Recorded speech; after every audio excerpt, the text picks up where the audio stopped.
Why, hello there. Hello, hello. Stream. Give me 1 second to get everything popped up here as we get going. Also need to remember to ping the Discord. But let me just get everything set up here. Hope you're all doing well. Hope everyone's having a good one. Um I'm gonna keep saying it because, well, I guess, it doesn't really. I'll wait until there's couple more people here. Let me. What am I doing? Oh yeah. Let me ping the Discord. Boom. Live stream. Okay. Cool. Cool. Cool. Cool. Cool. Cool. Cool. Cool. Cool. Cool. Cool. Here we are. Here we are. Hope everyone's doing all right. Hope everyone's having a good one and all that great, wonderful stuff. It is super stormy here today. Like the weather is wild. It is unhinged. Super unhinged. So, got a couple more things to do here getting set up. Turtlebird, hello, hello, hello. Good to see you as always. Oops. And message. There we go. There we go. It was hot AF here in central Illinois. I bet. Also, welcome, Anomalous Nicole. Hello. Yeah, it's actually surprisingly not hot today where I live, but the rain, the storms and stuff, unhinged. Um, unhinged. I mean, like a bunch of trees went down in the local area. It's a mess over here. Like genuinely like wild storms. And it kind of seems like it's not going to stop for the whole weekend. Like the whole weekend is going to be very, very, very stormy. Um, Kind of curious how much damage it's going to do to like trees and stuff around here by the end of all of it. As we get going here, so I got the link tree pinned in both chats. As we get going, if you wouldn't mind hitting that like button on YouTube, that would be huge. Would love that. Would be very helpful. I don't know how to say this. Is it La Simone or La Simeone or something? Thank you so much for continuing your sub to tier 1. That's awesome. You're great. Thank you, thank you. The best ever. And yeah, we're gonna talk about some news in politics. It is always warm where you are. Not a hell joke. No, fair enough. It's yeah, it's not always Ohio get all the seasons, which is kind of nice. Like I like having all the seasons. Although I feel like throughout my life I have noticed a trend where like fall is my favorite season. I also very much enjoy spring, but spring and fall where I live has gotten consistently shorter and shorter, and the extremes of winter and summer are getting more extreme, which is unfortunate. It's very unfortunate. Like I remember being young and spring being a pretty decent length of time, and now it doesn't even last a month or in here or whatever. Uh Toy, you can do whatever you want. Like people being here is good for engagement and stuff. Do whatever you want. Um it's a free country as some say, but it's not as free as it used to be, which is kind of the problem. Kind of the problem actually. Uh but yes. So I don't know if anyone was seeing all of this sleepy Trump stuff, but it's kind of unhinged how often he's falling asleep in like honestly, it, I- it's kind of wild. It's like, dude, like you could go to sleep when there are not cameras on you, and then like, you know what I mean? Like you can't afford the Freedom Plus subscription. Exactly. It's yeah, it's a free country if you have the money for it. That's exactly the thing.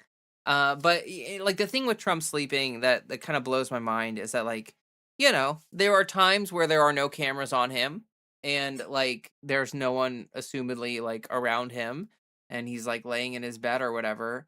And during those times, he's like apparently wide awake, tweeting up a storm on True Social or whatever. Real Talk Channel, hello. But when it comes to like being in public meetings and like surrounded by people and camera and press, he can't stop falling asleep. Like it's actually unbelievable. It like reminds me of how I used to fall asleep like in high school. Like I would stay up late like reading a book or something and then I'd go to school and I'd be really tired and I'd just be like in the middle of English class and there's like people all around and it's just like and I just like fall asleep, and just like sawing logs in English class. And Trump just like he just does not care. He just does not care.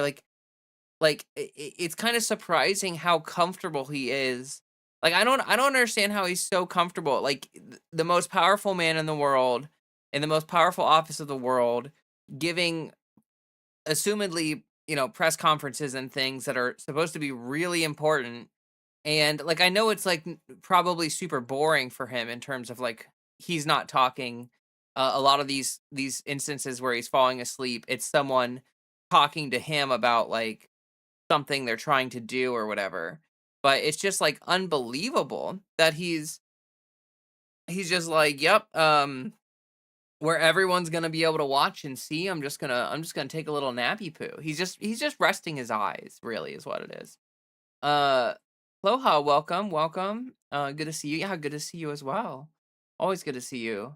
I can finally catch some streams being in a closer time zone. Well, that's awesome. That makes me happy. I like it when people are able to catch streams. That's a good thing. It's a benefit to the community and everybody. I did want to say, for those of you who do not know, are not aware, if you have a sub or a membership, there are emotes. We've got emotes for the channel. I'll put an example of them in chat. Um, and like pretty cool. Uh, I paid someone to do that for us, which is awesome. Also, the server banner recently got created. Or not server banner, channel banner, and I'm pretty happy with it. Honestly, I think I'm gonna commission the artist to do even more than stuff. Do even more than stuff. Yes, that is exactly what it is. People have already called me crazy going to America now. Well, look, like people have their own reasons for leaving or staying in a country, and like we have to be honest that like moving overseas or moving away from the United States is not going to necessarily save you from the windfalls of all the BS that's going to happen here in the US. If anything, it might actually make you more susceptible to certain market pressures and market problems and stuff like that. Like oftentimes places around the world suffer more for the consequences of our shitty foreign policy than we do directly, which is shitty, But of course there is like federal policy that's pretty bad and that's also a problem. But like shoot, I don't know. I mean, everyone's got to make their own calculations, right? I think sometimes people overvalue the idea of like if you move to Brazil, like it's not going to solve all your problems, right? You're going to trade a very specific set of problems for another very specific set of problems.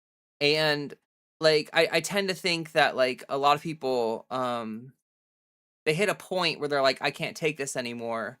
And then they want to move out of the country or move wherever.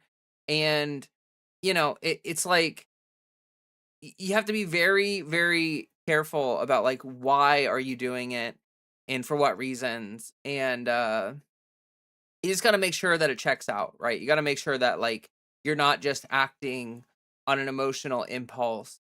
Uh like the desire to flee America is totally real and valid, and I'm not trying to like invalidate anyone on that. Like if that is how you feel, that is how I feel. That's how a lot of us feel. A lot of us feel like holy shit, we can't be here anymore because it's getting so oppressive and so bad and scary, and I totally get that. But when you get when as they say, when the rubber meets the road, like, what are the actual effects of moving and going to a different country? And oftentimes, like I said, you're trading one specific set of problems for another specific set of problems. And so it's not a silver bullet. It may not even end up better, quote unquote, like, than what you left with. But everyone's got to make that everyone's got to make that calculation on their own. Everyone has to make that calculation on their own. I'm not going to tell people what to do. I think people have their autonomy and are allowed to decide, like, hey, this is a good idea for me. This is a bad idea for me. Like, follow your dreams, as I say. Um, was very public that in the first term he would have his debrief be like 2 pages. He's just that incompetent, and all he eats is like fast food. He's old AF with the most stressful job ever. Yeah, no, for sure. It's interesting how a lot of the left thinks America's dream is dead and gone long time ago. Yet on the other hand, encourages the same thing for immigrants to make a better life here. Literally believing in non-American having a better life, and that's more that that doesn't really make any sense. Um, that doesn't make any sense at all, actually, what you just said there. I don't know if I want to dig too deep into that, but the idea that we're advocating for immigrants to have more rights than citizens, or more opportunities than citizens, is a hilarious misinterpretation of the reality of the situation. Uh, Immigrants, like, do more work and pay into Social Security that they're never going to benefit from, and all this other stuff. Like, we like people on the left are advocating for everybody to have the opportunity and the economic mobility to be able to afford a good life for themselves, regardless of whether you're an immigrant or not. Like, people on the left are not saying, like, oh, we want immigrants to have everything and us to have nothing. Like, that is really, really, really a poor interpretation of leftist policy. Like something that leftists say all the time is, like, we disagree with right wingers. Like, I disagree with Republicans, disagree with right wingers on a lot of stuff. I want everybody that's an American in this country to have health care. I want everybody to have access to safe housing. I want everybody to have access to clean drinking water. I want everybody to have these basic human rights. That it's not that it, like, it's not possible for Americans to do at all, but the entire basis of being pro-immigration is for them to make a better life for themselves and other people from immigrant. No, no, no, Toy, you're completely misreading it. Like, immigrants do not move to America under the auspices that they're gonna somehow be able to afford a $500,000 house. That's not what that's about. People that immigrate to America are often fleeing incredibly treacherous situations that were honestly created in large part by American foreign policy. Like, a lot of the people coming to America are coming to America not because they think they're going to have, like, the best life ever. It's because the situations and the places they're leaving from are really bad. Like, if you pay attention to some of these countries people are coming from, yeah, like, they're like really bad like unsafe situations that they're coming from. And, like, honestly, a lot of these people, by moving to and coming to America, are getting a better situation, because, like, the country that they're coming from is being, like, just completely taken advantage of by American capitalism. So they're trying to sort of, like, move under an umbrella of protection, which, you know, is may or may not be a good idea, really. Yeah, that's not that's a complete misnomer, like, complete misinterpretation of leftist policy, to think that we think that somehow immigrants are gonna be like better off than American citizens. Like that is totally BS. Like there are people that came to America and have paid into Social Security for like 30 and 40 years and they'll never get a dime out of it. Like they actually pay in to like the safety net that American citizens benefit from that they are not going to get a single dime out of. So actually, like them coming to this country, to get a slightly better quality of life than what they came from is actually improving the quality of life for American citizens in a lot of ways. They're doing labor that American citizens don't want to do. Like American citizens do not want to work in the fields. Like good luck, good luck convincing modern Americans to like go out and work in like a blueberry field or a strawberry field or a corn field or a soybean field. Like good luck convincing any American to do like farm work outside of like people that have been born into it and have like a family farm or whatever. That's just not going to happen. They do a lot of underpaid labor, and because you know their expectations for a quality of life are often a little bit less than normal Americans, like American citizens.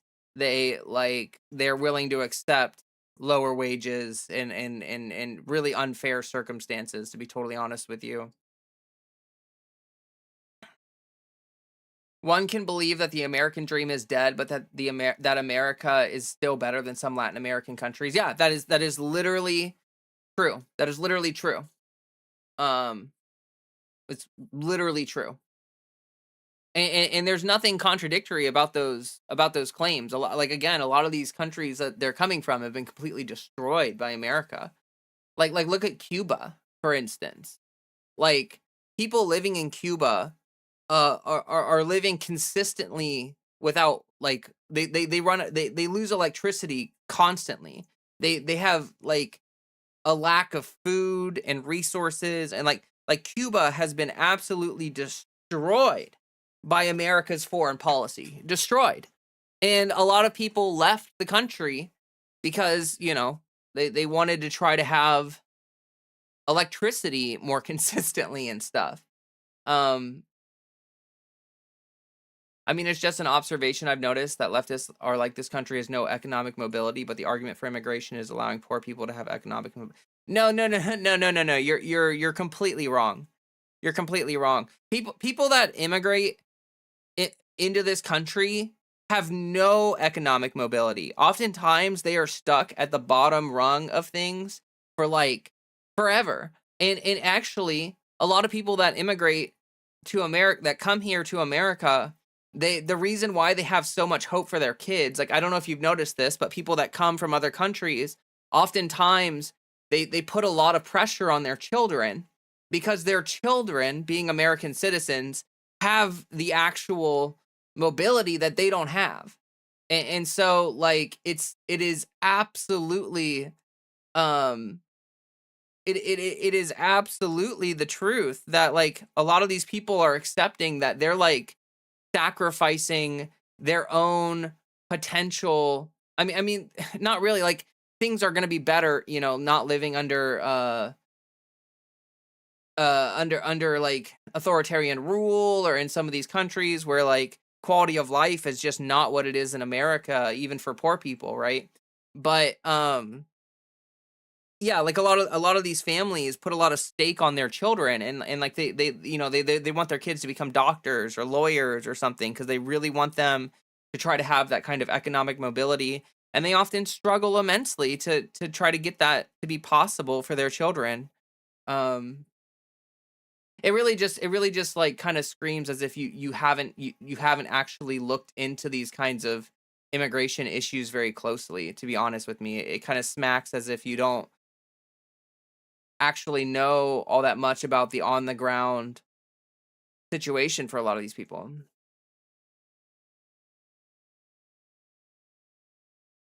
America is doing shit and the American dream is impossible. Other countries are doing more shit and therefore people will move to a less shitty country. Yeah.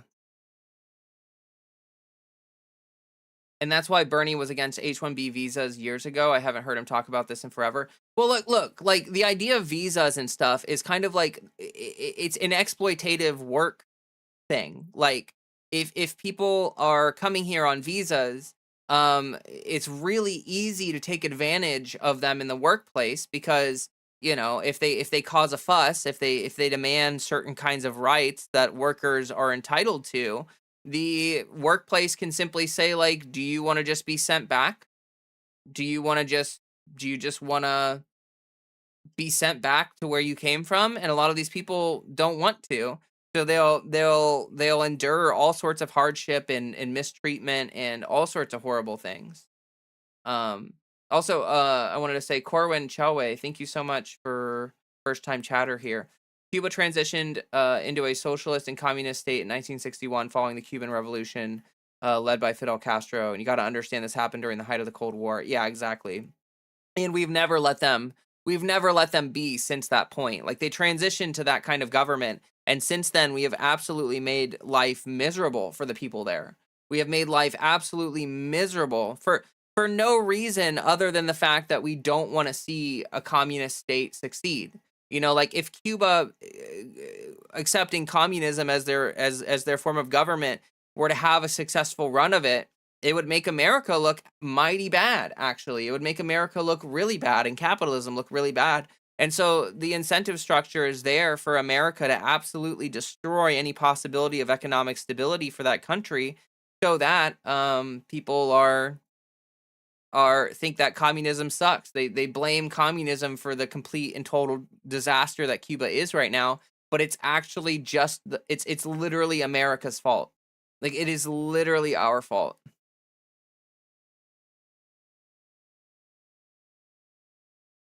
Yes, current Cuba looks like a victim, but you need to be a student of history. Um, 90% of those issues would be fixed if it wasn't mandatory for immigrants to join a union, or if it was mandatory for immigrants to join a union and pay union fees. Um, it it it opens exploitation of workers by corporation, allows them to undercut American labor. Now, Toy, you don't understand that like they're not undercutting American labor because they're not taking jobs that Americans will do. Like be 100% for real. Do you think if they banned all of these visa workers from like working in fields and stuff that do you think, first of all, that these farmers are going to be able to afford to pay people the kind of wages that American citizens expect? No. Second of all, do you think that like do you think these jobs are going to get filled at all? No, they're not. Like they can't afford to pay Americans enough to do this kind of work, and Americans don't want to do this work anyway. That's why we're having like a crisis. Like farmers right now are suffering horrendously under the Trump administration because of a lot of this immigration stuff where the entire workforces are being disrupted, and there's no real solution. Let me go over to YouTube chat here. Sorry about that. I got stuck on Twitch chat for a bit. You have my vote. Thanks, Joey. Hello, Leaf. Hello, awesome. Hello. I was born in this hole. I'm gonna die in this hole. I feel it. It's like when people say BLM or defund means we want white slavery. Yeah, we could do everything we need to do for everyone in this country if we cut our defense budget. That is 100% true. Like the Pentagon has never ever passed an audit. So food, shelter, healthcare should be a right for everybody, documented or not. Exactly. People who flee to the US are not doing it lightly. They are fleeing. Have you ever had to flee a place? Exactly. Exactly. These people are not taking this lightly. This is not like they're sitting in their comfy home on the other side of the world and they're like, well, maybe it'll be better if I just go to the US. These people are fleeing out of desperation. Like that is why our foreign policy is such a disaster, because like if you really are xenophobic, then you would want other countries to be successful and to not be completely destroyed by shitty American foreign policy. so that people can have their homes and stay in them instead of being forced to move to America. Um, like, yeah, nobody wants to be bent over in the hot sun chopping lettuce. Yeah, exactly. My question for xenophobes is, so you don't want more taxpayers? Exactly. Yeah, they pay into the tax system and they take nothing out of it. It also depends on which immigrants you're talking about, like global south versus global north. Yeah, no, for sure, for sure. Most of Latin America has been royally screwed by U.S. actions and policies. Haiti, Nicaragua, El Salvador, Mexico. Yeah, exactly, exactly. And a lot of those, that's where a lot of these people are coming from. That's where a lot of these people are coming from. Those people are flaying messes we made. Hey there, Mia. Welcome, welcome, welcome. Everything is 100 times as twisted with Donald J. Jump. Donald J. Drump. Dump. That's what you said. Yes, I agree with that. Sorry. I'm trying to read a bunch of chats. Thank you for the 1,000 bits. I appreciate it. I literally used to work with a man who left his job to help support his daughter and grandkids in person in the US and help them have a better shot. He tried getting a job, uh, getting the job he had in Mexico here, but they didn't accept his credentials from Mexico. Jeez. You get any storms? I'm from northeastern Kentucky, and there were tornado warnings all around. You get hit that Harmony area. The rain was also bad. Oh, Mackenzie, you're in northeastern Kentucky. Wow, you're like real close to Ohio. Are you like near the border? Are you near the border? Because that's interesting. Yeah, we had some horrendous storms in Ohio as well, and I think there was a tornado touchdown, at least one that I saw online here in Ohio. It was bad. Honest, it was kind of scary. Like trees were going wild. Like I didn't drive around or walk around at all, but I'd imagine at least a few trees came down in my area. I worked in kitchens most of my life. I knew dishwashers that had trained to become nurses, cardiologists. Yeah, exactly. A lot of these people are giving up careers, and this man was a chemical engineer for the pharmaceutical industry. He couldn't get a job in the field. He was here working at Denny's with my 19-year-old ass. That's ridiculous. That is ridiculous. People work so hard. I saw my cousin's idiotic ex-husband say he'd rather have his tax money go to innovators like Elon Musk than lazy ass leeches who want. Oh my god. Woo! Ohio's getting fucked up right now. It is, and it looks like the storms are gonna last all weekend. About 40 minutes away from Ohio. Oh wow, so you're in like is that Covington? I don't want to like dox you or whatever. But it sounds like you're like Newport, Covington area. I love my sister, but she has a very twisted view fed by XTN news feeds. She thinks every immigrant is bleeding the country dry and Americans get nothing. She makes me crazy. It's so wild how opposite that is of the truth. You know what I mean? Very close to that area. Oh wow. Wow. Um like that's the one thing that is so wild about the narrative about immigrants here in America is that like actually like H-1B visa workers and immigrant labor has been propping up the American economy and American social safety nets and all this other stuff like for an incredibly long time, and it's unbelievable that we don't like that people think that these immigrants are somehow like taking insane amount of resources from people and it's unbelievable. H1Bs are high skilled. It's H2As that are the agricultural workers, I believe. um Yeah, I do think H-1Bs are supposed to be high skilled, but like it's also indicative of the fact that like wages haven't kept up with like jobs, like in general. Like it's not that immigrants are getting the jobs and so the wages are low.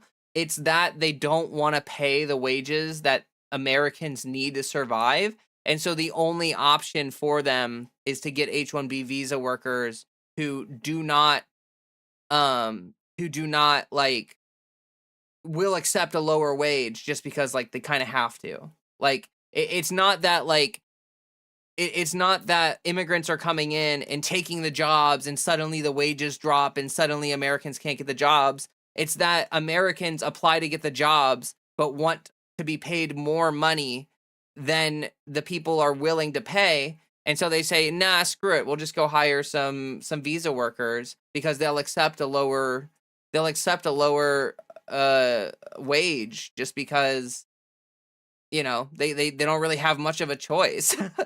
So again, it's not the immigrants' fault. It's actually the corporate, like it's the corporations. Like, you're blaming the wrong people. Like instead of blaming the immigrants, you should be blaming the corporations for their shitty business practices. Like, it literally goes back to industry.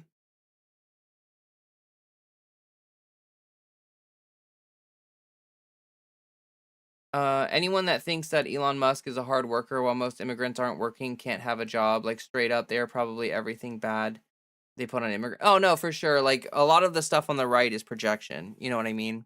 They say something and it's actually just projecting the stuff that they do. Like a lot of these rich people calling people leeches. Like, Elon Musk is getting paid millions of dollars every day to just do, like, to basically contribute nothing to society. Like he's getting he like Elon Musk is getting government handouts, the likes of which people would, like, their heads would spin if they actually saw the numbers about it. If people actually saw the numbers for, like, that kind of stuff, like the PPP loans, for instance. The rich people get all the money handouts, they get all of the government assistance, they get all of the safety nets to protect their wealth. But the second that people, like actual human people, want any of that assistance or help, they get, like, means tested and gate kept out of it, um, and kicked off of it. And I mean, like, let's be honest, like, food stamps provide you essentially nothing in terms of help. Like, they're not gonna be able to save you at all from that kind of shit. Finally got a nice non-blazing day in Seattle. Yeah, it wasn't hot here today, but it was because it was raining all day. I determined that there is much we can't talk about. That's sad, but her brain is very washed. Oh, you're talking about, yeah. Yeah, I'm sorry to hear that. My parents lived in Columbus from 2013 to 2019. They were slightly less right-wing zealot there compared to what they are now in rural Kentucky and Columbus. They saw more scary people just being normal. Yeah, moving like, being a roid and, like, living in rural America gives you a frame of reference that is completely, like, not representative of real America.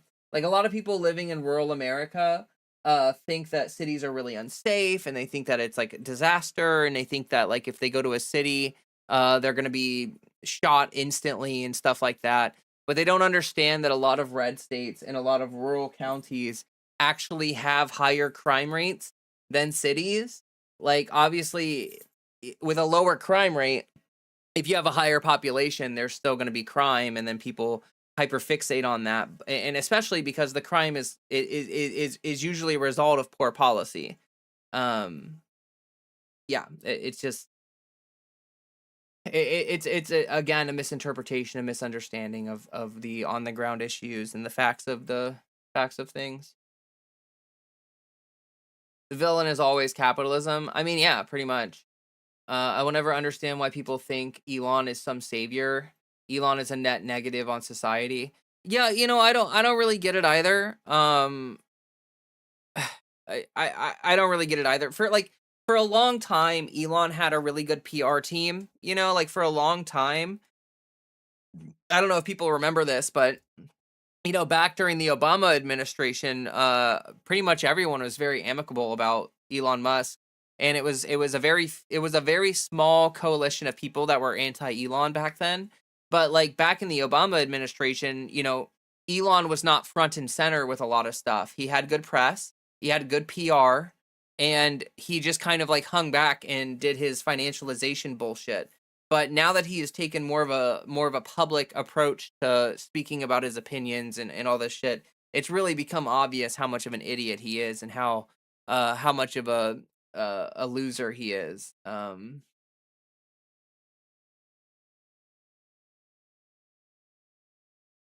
So yeah, it's a frustration for sure. Two of my cats hid during the storm while my oldest cat clung to me the entire time. Yeah, Fred was terrified. He's scared. Fred gets really scared with the storms. He hates them. He hates them so much. He hates the storms so much. Um, he was a liberal who was going to save the world. Yeah, that's what people used to think. I first heard about Elon Musk from someone who made him on the game WWE 12 in 2012 and had it made Elon look like an Iron Man ripoff. I never knew how much of a trash being he'd end up being. Yeah, yeah, no, for sure. Like, look, like I understand back in the day when people didn't know better, they didn't know better. But now we do know better, and we know how much of a complete idiot, drug addict, like he gets more government assistance than any American ever.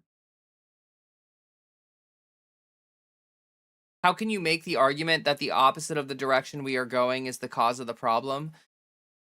Are we getting more or less feminist and liberal since the 1960s? Holy shit, dude.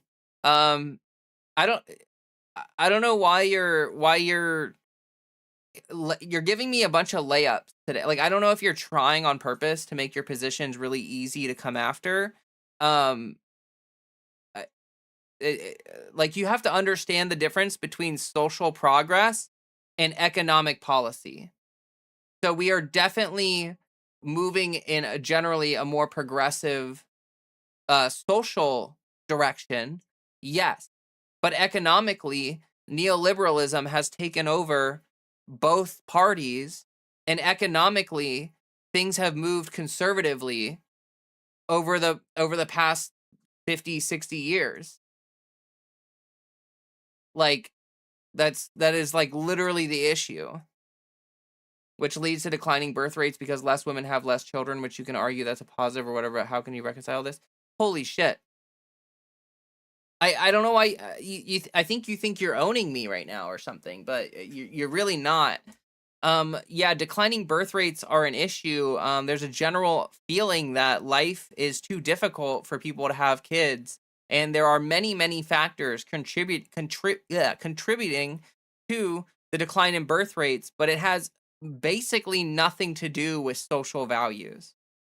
Like it really doesn't actually the primary indicator of the lack of birth rates and like the decline of birth rates has a lot to do fundamentally with technology. Like if you look at the research and you look at what it says, most of it actually says that the decline in birth rates, which is happening all around the world, by the way, conservative countries and liberal countries, anywhere where people have access to technology like smartphones, the birth rates are plummeting, absolutely plummeting. And so a lot of it has to do with that kind of thing with technology. But there are also economic pressures as well. Like people tend to believe that if they bring a child into the world, it's not going to be they're not going to have too much of a great time because obviously things are not economically on a good, like we are making less money and we are less able to afford life and be able to make things like we are like millennials are like the first generation to really like suffer more than our predecessors. Like the boomers did great, they have tons of money, they made it, they did whatever. And then if you're a millennial, like you're basically fucked. And so the kind of general consensus is like, well, do I want to bring a child into this where they're going to be even more screwed than I am? Like, I don't know about that. But then there's also the technology aspect of it, the smartphones. I'm late. Hi everyone. Hey there, Cora. And Cora, a friendly reminder, the block button is a thing. If you do not want to see uh a certain person in chat, you can feel free to block them. My sister thinks if Elon ever ODs, his base reaction will make the reaction to Elvis's death look mild due to Elon's super fans. My sister has read about how Elvis fans reacted to his death. Um, nah, people kind of hate Elon. Like, yeah, there's like MAGA, like a small, like a small coalition of society that are like really obsessed with the cult of personality around Trump and all that stuff. Like, yeah, they're gonna be upset about him dying, but honestly, I think a lot of people hate Elon nowadays.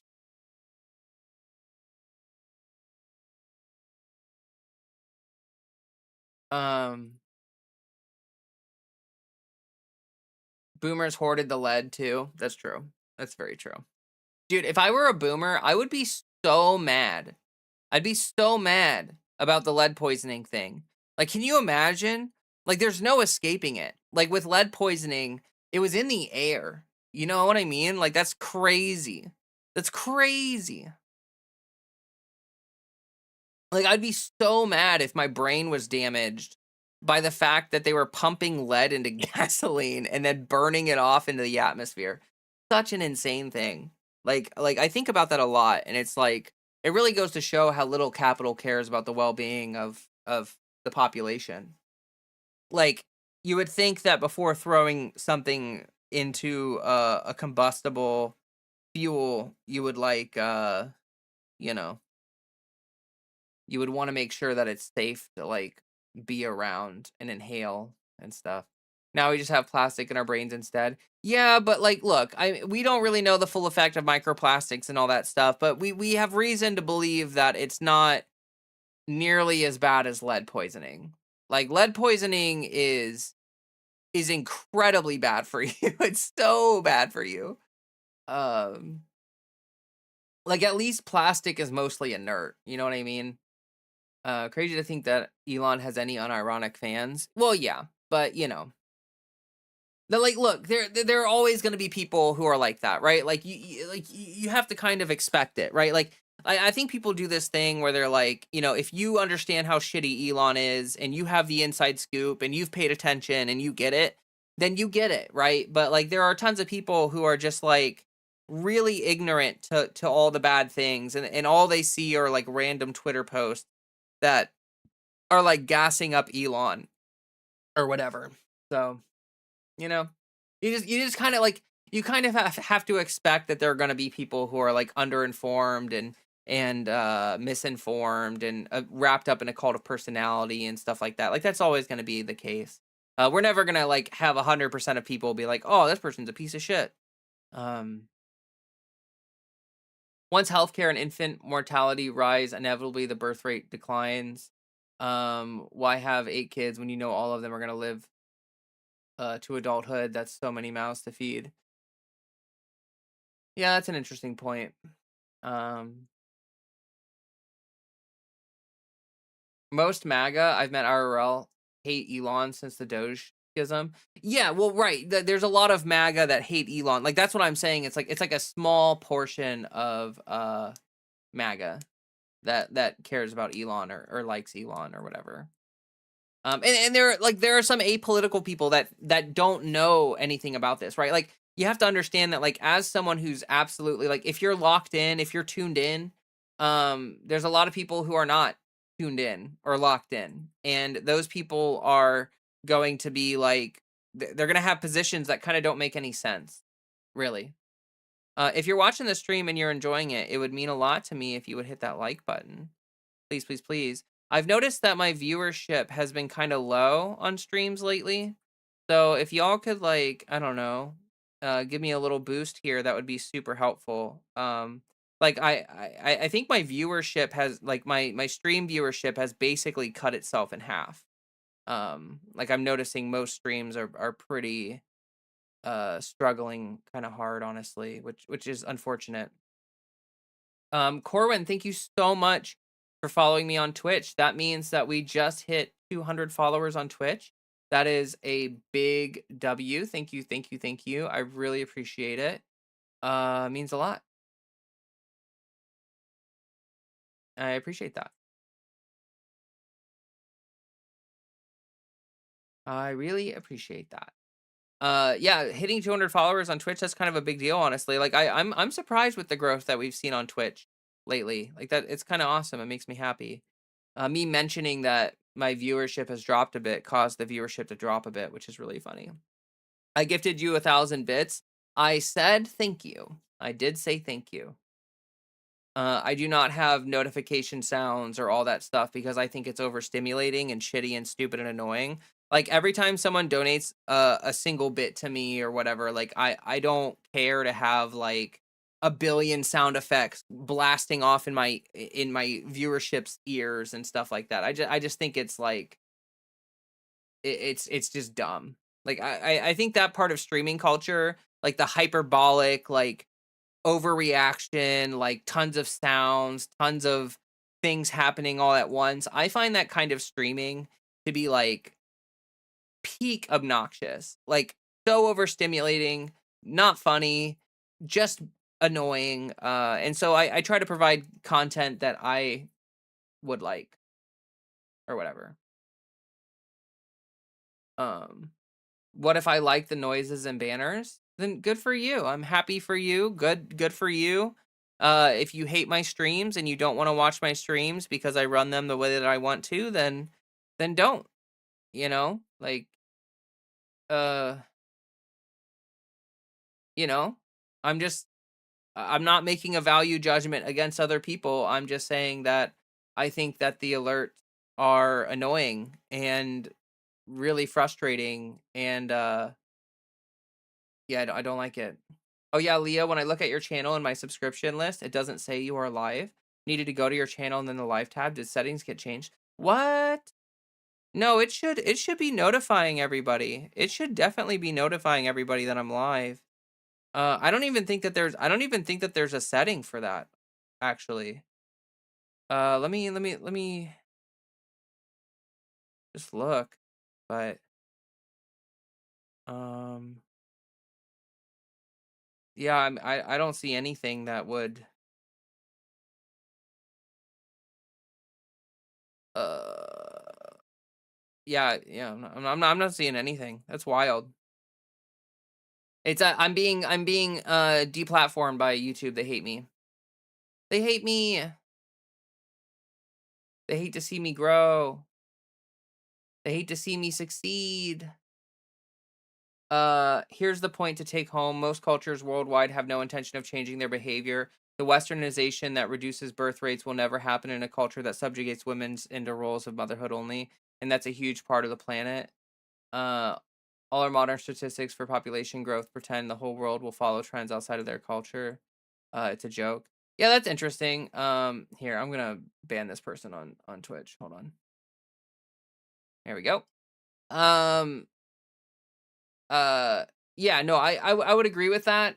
And like if we fixed our immigration system, the declining birth rates actually wouldn't be too big of an issue because like immigration kind of like helps with that. Another reason why immigration is actually a good thing because if people are worried about birth rates, they're like, look, there is not a single thing that we can do in America to make the birth rates better, other than giving people like free healthcare, banning cell phones, and shit. What else? Like I guess destroying sex ed education or something like that. Like, I don't think immigration is a permanent solution. No, no, for sure. For sure. Birth rates outside the West have also been going down. No, for sure. And also, like I said, looking at the studies of it, we don't really have a super clear everyone loves to act like they know exactly why birth rates are going down. Everyone loves to act like there's some solution to that.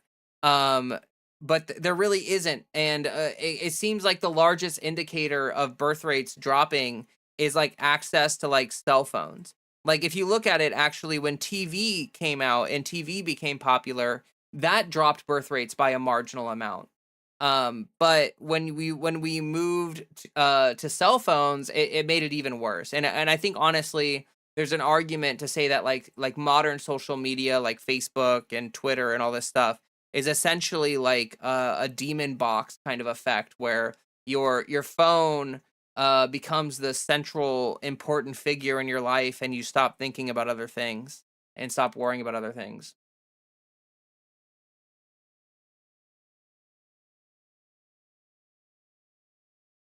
May I suggest changing Trump's name from Sleepy Donald to Diaper Don?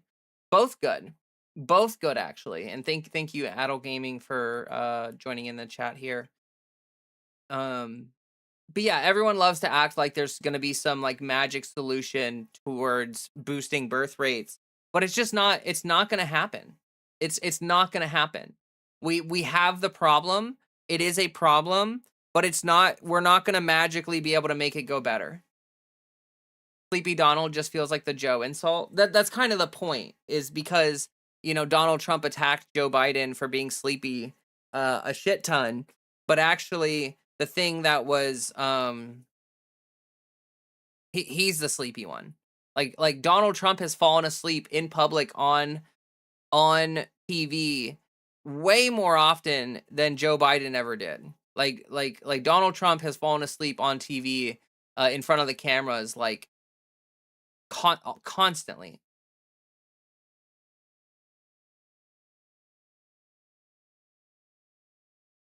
We probably will need a magic solution though, I'll be honest. Oh, look, it's gonna be a problem. It's gonna be a problem, but I think we're deluding ourselves if we think that we're just gonna be able to solve it. Like, we're just gonna be like, "Boom, I want to have kids so that I do my part." Well, look, if you want to actually combat birth rate issues, you have to have like 8 fucking kids. Like, having 2 kids is not going to make a dent. It would require everyone to have like an insane amount of kids, which is just not going to it's not going to happen. It's just not going to happen.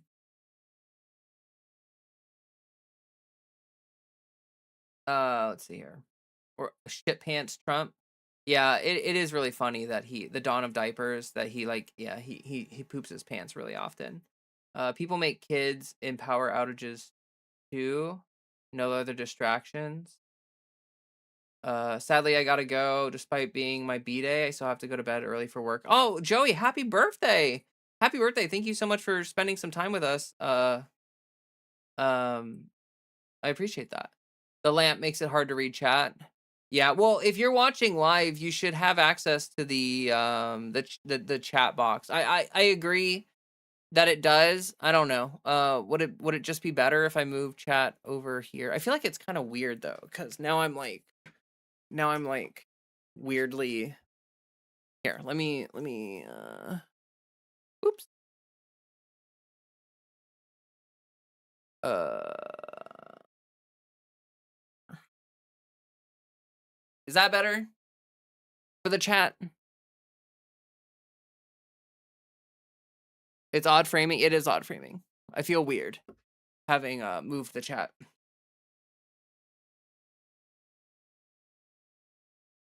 Let's see here.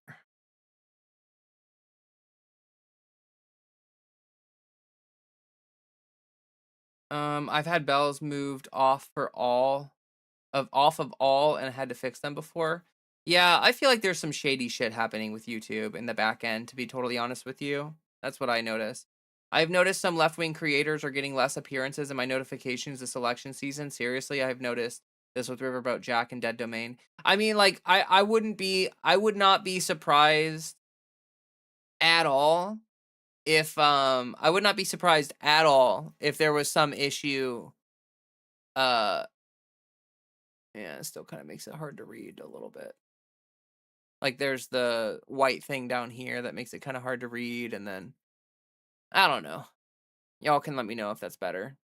But now it's like weird because there's so much empty space over here, and you can see my mic, and I don't know. I don't really have a super good solution to it, to be honest. I'm just gonna move the chat over here again. I feel like that might be the better solution for at least thing chat. Okay. Hey there, Debugamino. Hello, hello. I appreciate that. For you being here. I'm doing all right. Let's see here. But yeah, I wouldn't be surprised if algorithmically there was stuff that was happening that that was like making it harder for my channel to get like any attention in the algorithm. Like, I've noticed that my videos are performing poorer than they used to in general. Like I have to be like, if I want to hit the algorithm, I have to be like the most clickbaity ever. Like, I have to really go hard into the clickbait to be able to make anything happen. Um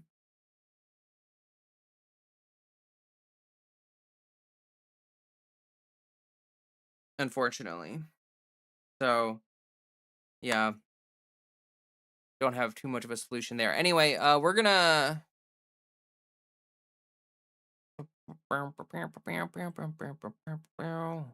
we are going to talk about something here. Trying to find a high factuality. See here. I'm trying to find this article. And then we are. Oh wait, that's the wrong one.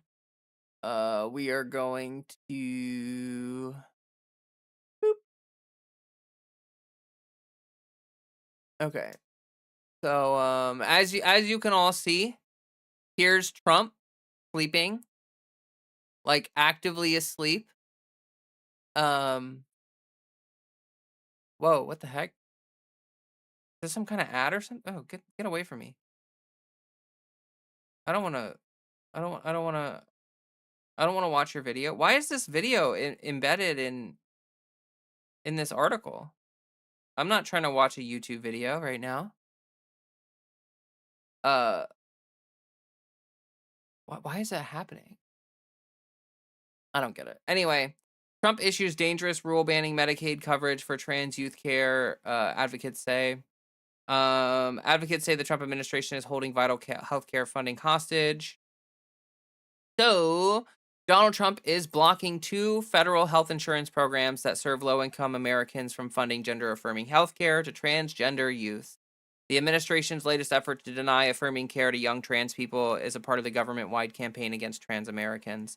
The new rule prohibits Medicaid from funding funds from being used to provide care to trans youth under the age of 18, despite recommendations from their own physicians. It also blocks Children's Health Insurance Program funds from covering care for trans youth under 19. Hey there, Dadzilla. Welcome to the chat. The rule, which is expected to face legal challenges, specifically bars those programs from supporting pharmaceutical intervention, including hormone treatments, affirming surgeries, which are exceedingly rare and only under extraordinarily limited circumstances. Medicaid and the Children's Health Insurance Program benefits will still be available to support mental health services for trans youth. The federal government is putting up barriers between parents and their ability to make the best medical decisions for their children, according to Josh Rovinger, legal director of GLBTQ. Whoa, is that a typo? LGBTQ legal advocates and defenders. I wonder if that's a typo. I don't know. Should be chilling to every American. With the new rule, the administration is once again holding vital healthcare funding hostage, pressuring states and providers to fall in line with this political agenda, not sound medicine. After a public comment period that received more than 35,000 responses, the president announced the rule change on Truth Social, declare that Medicaid will no longer fund gender transition surgeries and hormones for minors. We are not going to pay for our innocent children to undergo these. I don't even want to read that. He then basically accused the Democrat Party of encouraging children to chop off their reproductive organs before they are old enough to vote. In a statement, RFK Jr. said the government is ending federal taxpayer funding for sex-rejecting procedures on children. Sex-rejecting procedures? Jesus Christ, dude. Children deserve our protection, not experimental oh my god, I really don't even want to read the quotes that they say. Most major medical organizations, including the American Academy of Pediatrics, the American Medical Association, the American Academy of Child and Adolescent Psychiatry, and the American Counseling Association, among others, agree that affirming care is clinically appropriate for trans youth experiencing gender dysphoria. This rule is a dangerous restriction on doctor-prescribed health care, said Rodrigo, I don't know how to say the last name, Senior Vice President of the Public Engagement Campaigns at the Trevor Project. Personal medical decisions should be made by individual patients, their doctors, and their families, not by a one-size-fits-all mandate that from the federal government. The organization's 2022 peer-reviewed study determined that gender-affirming hormone therapy was significantly related to lower rates of depression, suicidal thoughts, and suicide attempts among trans and non-binary people. 1 week after his inauguration, Trump signed an executive order directing federal agencies to rescind policies that support or acknowledge gender-affirming healthcare for trans Americans. He also issued an executive order effectively ending federal recognition of trans people across the government, forming the basis for several other orders focused exclusively on trans people, their health care, and whether they can serve in the military or play on sports teams. Earlier this year, the Federal Trade Commission sued the World Professional Association for Transgender Health, alleging the group made deceptive claims about gender affirming care for minors that its members profited off of them. Um, the Trump administration is terrorizing trans youth and their families with these kinds of actions, and it has to stop. So the president of the Human Rights Campaign, under the new rule, current Medicaid and I don't know what that acronym means. HIP patients receiving hormone therapy can continue to receive coverage for up to 6 more months. The rule appears to be effective immediately for coverage for puberty blockers and surgeries. So, this is really dumb. They have constantly been saying a lot of these right wingers say they want parents' rights. They want parents to be able to make these kinds of decisions for their children, but then they make it illegal to try to allow these decisions to be made for parents, which is just a complete contradiction of their supposed principles. But they don't care about principles; they just care about attacking a minority population that has, um, the desire to look. This is super stupid shit. Like how much effort have they spent attacking trans Americans? And yet your groceries are still expensive. Your gas is still expensive. They're taking us into wars that no one wants to get into. Like all of this is just is a smoke screen, a way of throwing trans people under the bus so that, it can distract from the fact that they're doing all this other horrible shit. And it's really unfortunate. It's just like it's collateral damage in an attempt to try to prevent people from, um try to attempt people prevent people from receiving the care they need. But it's also trying to prevent people from paying attention to like the Epstein files and other extremely real things that are happening. um this is really unfortunate. Trans youth, honestly, throughout the entire Trump administration, trans youth have suffered the most through all these dangerous effects and all of these horrible decisions. It's really sad because, you know a lot of people are receiving like an understanding earlier in life that they are trans. Like, I didn't really realize I was trans until I was almost 30 years old. But there's a lot of people who have not gone through puberty yet who are learning these things about themselves and realizing these things about themselves.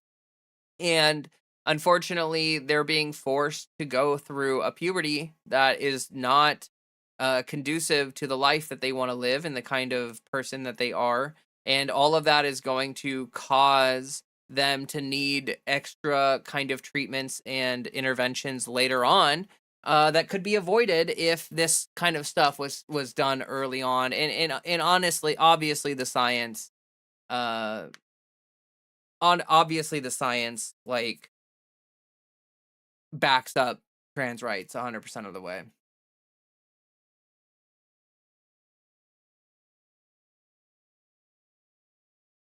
Trump is literally a pedophile, like F off, no, for sure. This is another reason we need progressives to be the candidate of 2028. Liberals don't want to undo this or even say the word trans based on how they are now. Yeah, actually, I wanted to talk about the fact that, like, I saw this quote from what's his face from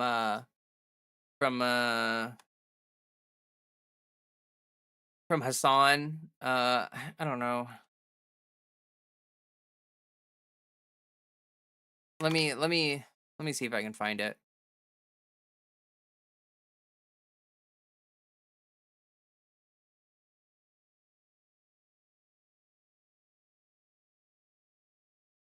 I can't really find the direct quote.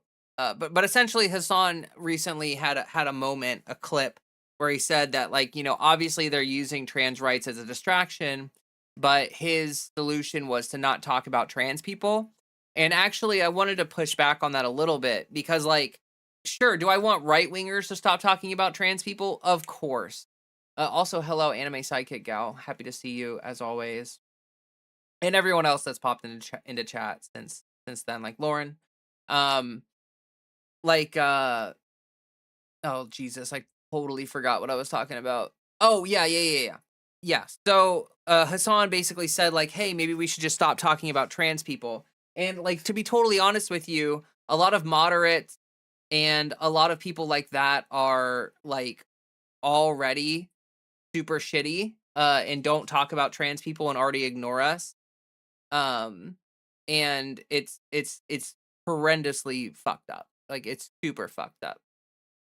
Um So, it's like we need our allies to actually stand up for us. We need our allies to actually talk about these things and educate people and help inform people of the facts and the science and the truth of the situation instead of this kind of bullshit where it's like, oh well, let's just pretend it doesn't exist. Like, yes, the right wing part of things are using um the right wing are using these kinds of issues as wedge issues and as ways to distract from the real harm that they're causing to the country. But also, there are there are like a lot of people who are not doing anything to fight back against that, and the disparity there is incredibly real and incredibly problematic.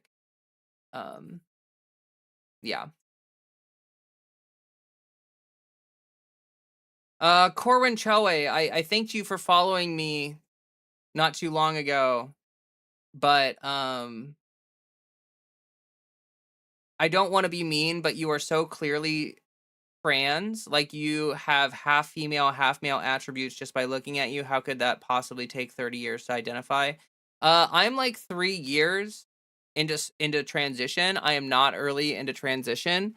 And maybe contrary to what you are seeing on camera, I do not get misgendered in real life. I live in Trump County. I live in an extremely red part of Ohio, and I get treated as a woman every single place that I go. People do not misgender me. People don't even bat an eye at me. So I think that you're just wrong, and you are also like taking your own personal perspective and then assuming that you are like the most objective person on the face of the earth or something. Anyway, I I don't know why you felt the need to say something like that in my chat other than to try to hurt my feelings or something like that, but I want you to understand that I'm incredibly confident with my presentation and with who I am, and I'm not hurt or offended by your lack of understanding of women. Like, women come in all shapes and sizes. Maybe you think I'm super clocky, but that's not how people treat me in real life. So, like, why don't you just like why don't you just take your follow back and get out of here? Is I guess what I would say. I rather than having 200 followers, I think I'd rather have 199 and have you just like not be here. Anyway, let me put my hair up real quick cuz it's nice and dry. My hair was wet when we started stream. Ba-ba-ba. Ow. Like honestly, people that say stuff like that, it's like, do you know women in your real life? Like, do you talk to women? Do you like interact with women? Because I know tons of women that come in like all shapes and sizes.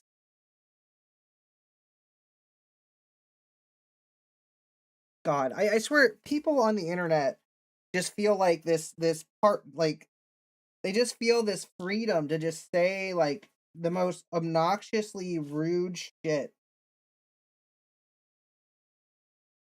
just because you're like some anonymous shit heel. You think that you're allowed to just like say whatever the fuck you want to me. And it's really annoying. Like, and also, like, look, you just treated me like a woman anyway because you're talking about my appearance. You want to know one reason that I know that I'm doing a decent job with my transition is that people don't shut the fuck up about my appearance. Like, people talk about my appearance all the fucking time. And if that doesn't say anything, if that says anything, it says the fact that people are treating me like a woman, because rather than focusing on the value of what I'm talking about, which I was talking about something that I consider to be pretty important, you decided to stop paying attention to what we were talking about in an effort to like talk about how I look. Like, are you fucking for real, dude? Anyway. If anything, she gives kind of lesbian energy, but I am friends with a woman IRL with the same energy that's straight. Yeah, I'm technically pan, but I am more attracted to men than women. I dated a lot of women before transition, and I don't. Leah has become the ring girl. I don't I don't know what that is, to be honest. I don't know what you mean by that. Another alpha 12-year-old? Yeah, exactly.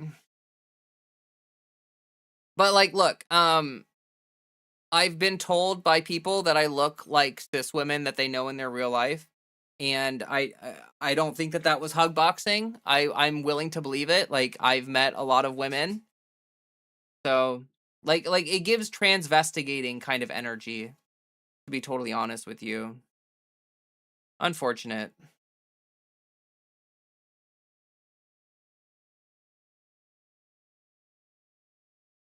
Anyway, someone mentioned, like, why didn't Biden DOJ do anything about the files? I mean, it's been known for years before. Well, yeah, because of the Clintons, it was already answered, but like, obviously both the Democrats and like, if you think I'm a Democrat shill, if you think I'm here to stand up for the Democrats, you've missed the entire point of my content. Like, I'm here to talk about the fact that leftists are the based people in the room, and that these Republicans and these Democrats are the ones teaming up to try to disenfranchise and disempower the left, because the left actually wants change for the good and the betterment of America. And these like the liberal Democrats are no better than the Republicans. Like, they're basically complicit with everything that the Republicans do, and the narrativization and everything. You kids in your newfound English, hug boxing. Hug boxing is when you lie to someone, like you say something nice to them that isn't factually true, but you just want them to be happy. Like, so a lot of trans people talk about it in terms of like whether they pass or not, which again, I hate passing. I think passing is a stupid thing to talk about. I think that it's not worth focusing all your energy on. I think you should just be happy with how you present and how you look and how you whatever, and that should be the end of it. But yeah, hug boxing would be like if someone's like, "Hey, does my ass look fat in these jeans?" And their ass does in fact look fat in the jeans, but you're like, "No, it looks great. You don't look, no, don't look at that." Honestly, I think a fat ass in some jeans is like kind of attractive anyway, you know. So like, I don't think that's a bad thing, but I'm just trying to give some kind of like generic answer or whatever.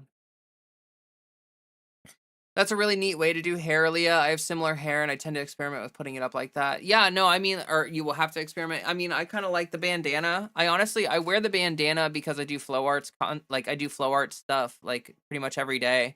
And it's like the only way I can keep the hair out of my face.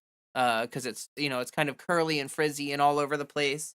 So the bandana kind of helps keep it out of my way when I'm doing stuff and spinning and everything. Uh, but hey, I find tomboys attractive, so looking trans when a woman has some masculine trends just sounds completely stupid to me. Yeah, like, look, like, women can have masculine traits. Like honestly, that's one thing about like trans discourse that kind of pisses me off, is this kind of like reductive language that some people use when they're like, Oh, well, you're trans, but you have some masculine traits, and it makes it kind of like, dude, like, women have masculine traits. Men have feminine traits.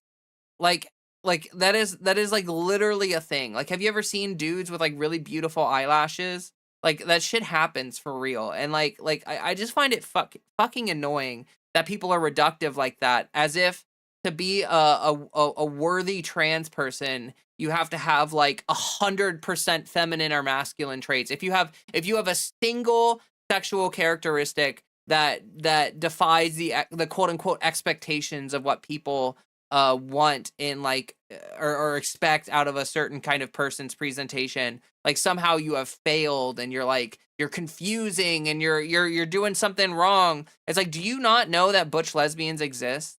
Like, do you not know that twinks exist?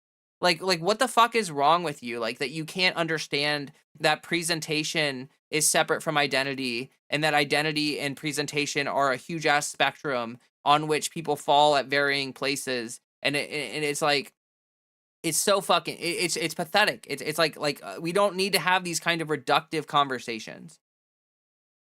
There was a German woman called Zara Lander. She was a beauty standard during the Nazis. She was also a contra alto and sang lower than most guys. I by random came upon a rendition of Ach Warmland du Skona by her and assumed she was a guy. Then I was surprised, and Googling I found she was a straight cis woman. Interesting. She was Swedish. Oh, okay. Uh, you did inspire me to start wearing this tie-dye bandana. Perfect for summer. Well, hell yeah. You love to see the influencer influencing, don't you? You love to see it. Uh I try not to make it seem like people should or have to do the things that I do, but I do find it flattering, I guess, a little bit when people are like, "Oh my gosh.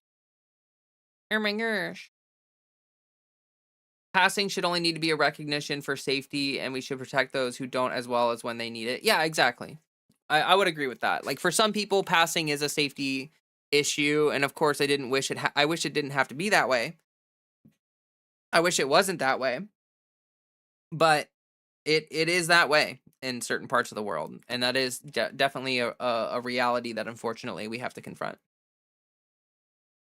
I agree. I think the desire to pass is the desire to assimilate, and it's a good thing to have introspection on, because like, why do we need to assimilate? Exactly. No, that's 100% true. Like, look, if you pay attention to the history of trans rights and the struggle that our trans elders went through, if you listen to a lot of trans elders talk, they will tell you that the only like a lot of the trans elders who survive to this day are the ones who passed. And the ones who didn't pass back in the day were the ones that often were hate crimed and suffered the worst of the bigotry. And like, let's be honest, like, we don't want to live in that reality. Like, we don't want to live in a reality where trans people have to 100% assimilate into beauty standards, because again, that's what passing is. It's the idea of beauty standards of whether someone fits into it or not. And like, we don't want to go back to that regressive kind of thinking. You know what I mean? Like, you should identify how you feel and present how you want. And those things do not need to 100% line up. Like, you can be a non-binary person who presents like basically as a binary person. You can be a trans person who is a trans woman who presents very masculine. You can be a trans man who presents very feminine. You can be a trans man twink. You can be a trans woman butch lesbian. Like, all of those things are valid and true, and like, there's no like we should just accept that stuff without even questioning it. Like, we shouldn't even like let people do whatever the heck they want to do. In my opinion, for some, the instance of conformity is a window into their own issues. Yeah, no, for sure, for sure. No, I totally get that. Because, like, look, if you are more worried about assimilation than you are about whether you're happy with your own presentation, it says a lot about the kind of social pressures that you are being subjected to. Like, if you are seriously obsessed with passing over just being happy with your presentation, then the social pressure of needing to assimilate or fit in or whatever has like literally overtaken your desire to be authentic to yourself. Like, do I want to like do I want to be a fucking doll and like super done up all the time and like 100%? Do I want people to be in chat here, be like, oh my God, Leah, you're so hot. You're so slay. You're so glam. You're so fab. Like, kind of no, because like that's not who I am. Like, that's not who I am. I have a strong personality. I don't care to be like super glammed up all the fucking time.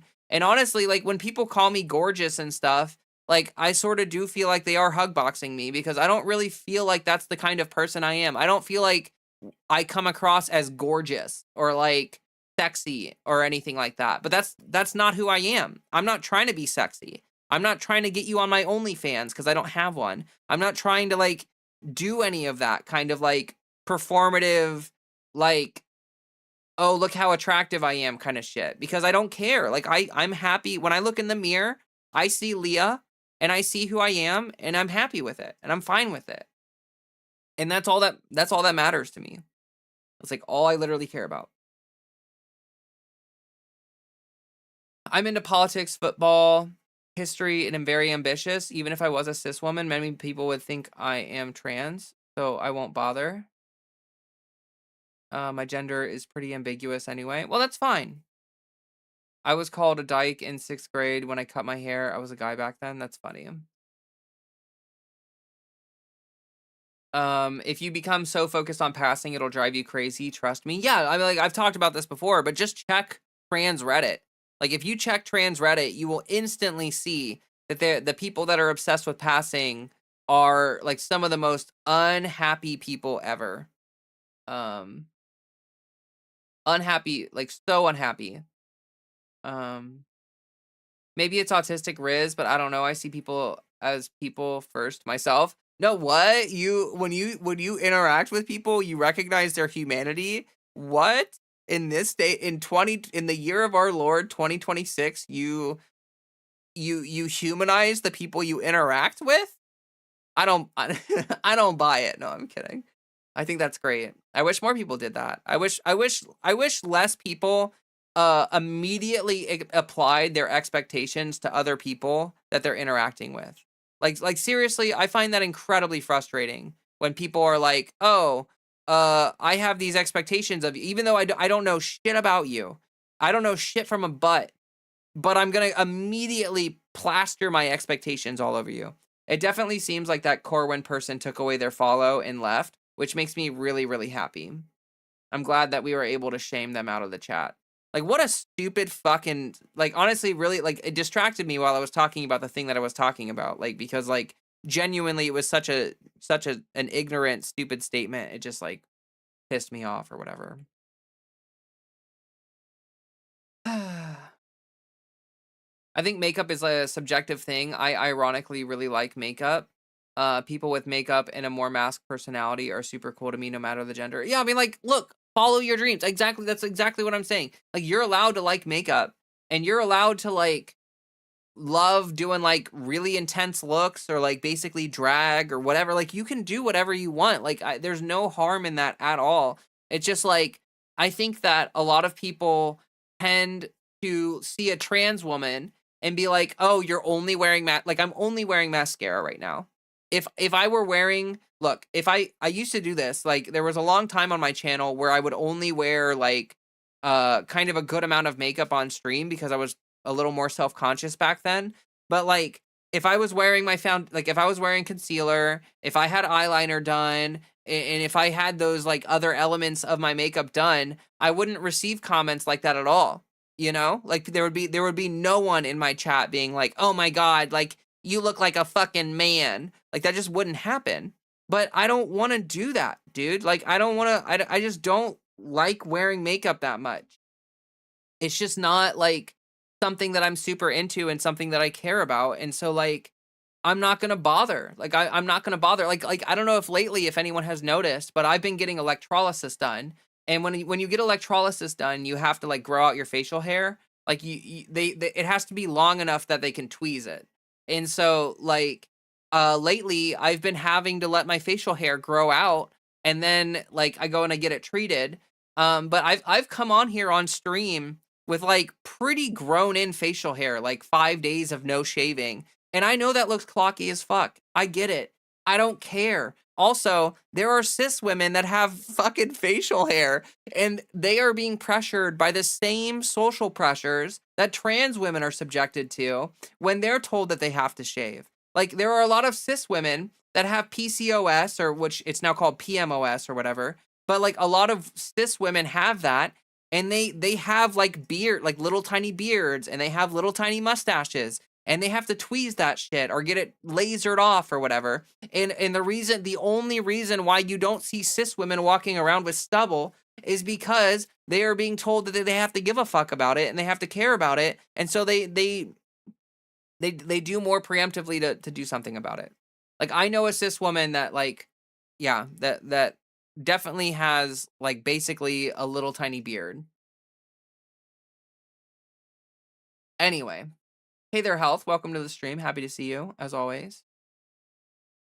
I love presenting as kind of androgynous, ambiguous personally. Everyone has to find their own thing. Yeah, no, for sure. Absolutely. Everyone has to find their own thing. I 100% agree with that. I think I legit think you're beautiful, but I try to avoid laying it on thick because I understand it can be uncomfortable if compliments feel like being objectified, especially from an online stranger. Citron, I really appreciate you being honest about that. Like, one thing that does bother me a little bit as a trans woman is when I get misogyny. Like, it's kind of like it's like euphoria. I don't know if anyone's ever heard of that, where it's like it's kind of like euphoria, but it's euphoria. Like, you get treated like a woman, but in a bad way. And so it like makes you feel like, oh, I'm being treated as a woman. Like, that's kind of cool. But also, like, because it's misogyny, it's like not cool. And one of the primary instances of that happens to me is especially when I'm wearing makeup, like when I do my eyeliner and I really try hard or whatever, people will talk about my appearance nonstop and like objectify me and shit. And it's like genuinely like a little bit gross because it's like you're not doing that to like a lot of guy content creators unless you're like into that, right? But like um I'll get comments on my videos. Like, I'll make a whole video about something that I find really important, like something that I find really like something I really want to talk about, something that matters to me a bunch. And people will just like leave a comment being like, "Oh my god, you're so hot." Like, "Oh my god." And it's like, "Did you like watch the fucking video? Do you even care about what I have to say?" No? Like, cool. Cool, cool, cool, cool, cool. I think one reason MAGA is going hard on anti-vax and transphobia lately is they have nothing else for their base regarding the midterms. No, for sure. That is absolutely true. It's the only thing that they can consistently deliver on, with basically no effort. That is a really good call out right there. I was so ready to raise hell about Hassan and then got sidetracked by that misogyny. Yeah, so let me go back to the Hassan thing here in a second. But let me catch up on chat. Now, what's the opposite like this? Nora Vincent? I don't know who that is actually, to be honest with you. What are you talking about? What did I miss? Oh, I just got mad at a chatter and then I got really sidetracked by discussions and things. I seem to recall the Barbie girl who went through a horrible number of surgeries, and there's this newer example, clavicular at some point. It gets beyond reasonable. Yeah, no, for sure. For sure. Yeah, exactly. Like, look, I think your interaction with beauty, like your interaction with the beauty world, should literally end when you are happy with how you look. You know what I mean? Like, once you are happy with your presentation, like you like your outfits, you like how you, when you look in the mirror, you're like, hell yeah. Like, the second you hit that point, your interaction with the world of beauty should come to an end. But there are people who like get obsessed with it or addicted to it the same way they get addicted to money or social power or whatever. And that's because a lot of people tend to view being attractive as a way to climb a social ladder. Like, there's a lot of people who think like, oh, if I were just more hot or whatever, I would climb this social ladder and I'd have more respect from people and I'd be treated better and everyone would love me and it would fix all my problems, right? Like, there's a lot of people like that, like Clavicular, for instance, who thinks that if he can just make himself quote unquote hot enough or whatever, then he's suddenly going to get laid all the time and women will find him irresistible and all this other shit. But the issue with people like Clavicular is that he is focused so much on how he looks that he is under appreciating who he is. And there are a lot of women who do not really care about how traditionally attractive you are as a guy. They are looking for someone who like makes them feel things and like has a good personality and is empathetic and cares about you as a human instead of just like a trophy or like a sex object or whatever. And when you get obsessed with beauty and you get obsessed with the body in that kind of way, you tend to become very superficial and you tend to like become the kind of person who over relies on things like attractiveness to try to make your way through the world. I mean, there are women that do that too. There are women who are incredibly hot or whatever, but they think that because they're hot, they can just be a complete and total piece of shit to everybody and give people zero respect and treat people like dog shit, and they can get away with it because they're like whatever, they're attractive. Anyway. Woo. The rants are going hard today. I don't know why. I'm just on one. It doesn't show on screen what I have seen. Oh, I feel like it does, but you know. I get sweaty and overheated with a lot of makeup on. Me too. And I don't like how that looks.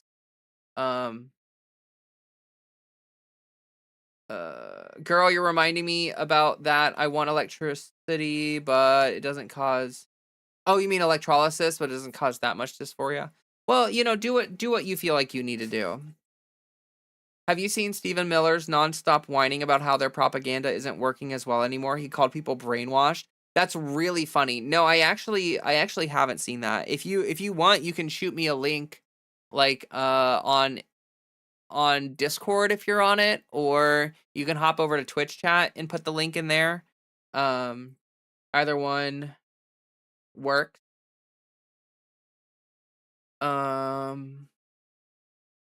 Nora Vincent is a woman who went undercover as a man for months. She wrote Self-Made Man. One thing that convinced me my gender dysphoria was real. Oh, that's interesting. That was like earlier a woman that went undercover as a man for Trump. She was very depressed on how disposable and shitty women treated men when she went to ask for a date and stuff. She ended up committing assisted suicide. She was forever like, oh wow. Yeah. Yeah, like honestly, trans people like have a very unique perspective that is undervalued in society. Like this is something what actually makes me really sad is the fact that this is not being talked about more often. But to be totally honest with you, one thing that trans people bring to the table is that we have been on both sides of the fence. Like I know what it's like to live as a man and I know what it's like to live as a woman, and I have both of those things in my mind. Like there's no guessing at what it's like for me. Like I have seen both sides of the fence. And so like I think that trans people honestly have a lot of value to add to social conversations about this kind of stuff, because I think that trans people have a unique kind of perspective. Like they have a really unique kind of perspective. Like for instance, I think a lot of trans men give a lot of credence to how like men are somehow treated or sometimes treated in a very sort of way in society where like men are very lonely and very emotionally detached and very very treated like you know, in this certain kind of way, and women are treated in a different certain kind of way. And like there are issues to both of those things, and yeah, it's important to talk about. Clav is very hollow, but is still doing phenomenal work. Oh my god, dude. Looks maxing is one of the most idiotic things I have ever seen in my life. If you like, again, if you're that obsessed with anything, you are stupid.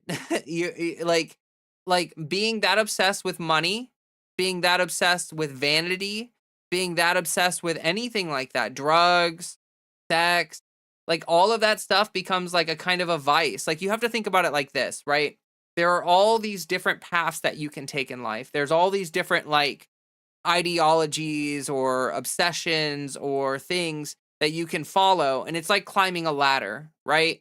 So let's say you get obsessed with money. and you start climbing the money ladder. You keep climbing that money ladder, and then you get to the top and you look down and you realize that you're in a spot you never wanted to be in. Like most people that are seeking money don't want the kind of like lack of freedom that comes from that, in the sense that, like, let's say you get a lot of money but now you're in charge of all of this stuff, and now you have to manage all these different businesses, and you have to you're like tied to this stuff, and like you can't get away from it.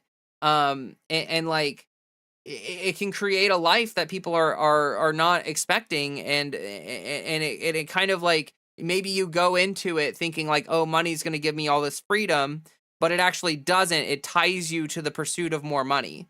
And that's something that happens with a lot of capitalists, where they make money to make money. Like there's a lot of people who are super rich, like they could just stop working and quit everything and survive for the rest of their life off their money, but because their pursuit of money has led them to money, their money is making more money, and it's just this kind of like infinite loop of bullshit, and it traps you. The same thing with vanity. There are people that are so obsessed with vanity, they spend all this time and money and energy like trying to be hot or whatever, and it's just it's not healthy. It leads you to a life that's not healthy. That's actually bad for you in the long term.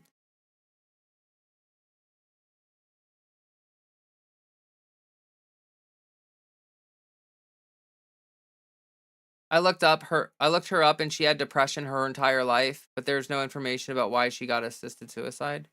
Oh, well, you never know. You don't know, you know. Um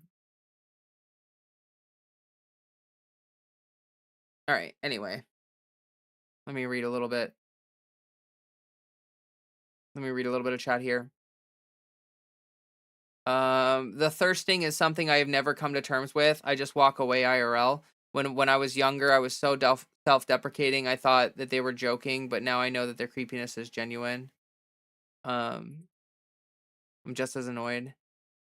Um, Elon's image gives off puddles of stinky goo vibes. That's so true. Yeah, Elon looks like such a mess. Like I feel like Elon has taken too much growth hormone and has not worked out at all, and his body looks like it. Like he's got like the gut, and he's got it's so nasty, dude. It's so nasty. Sometimes MFs are scary straight up, so definitely good to walk away from. I don't know what that's about.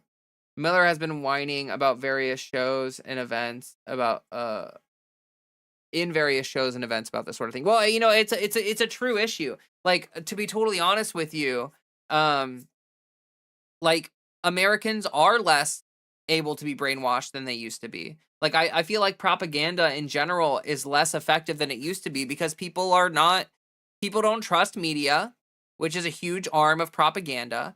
People don't trust the government, which is another huge arm of propaganda.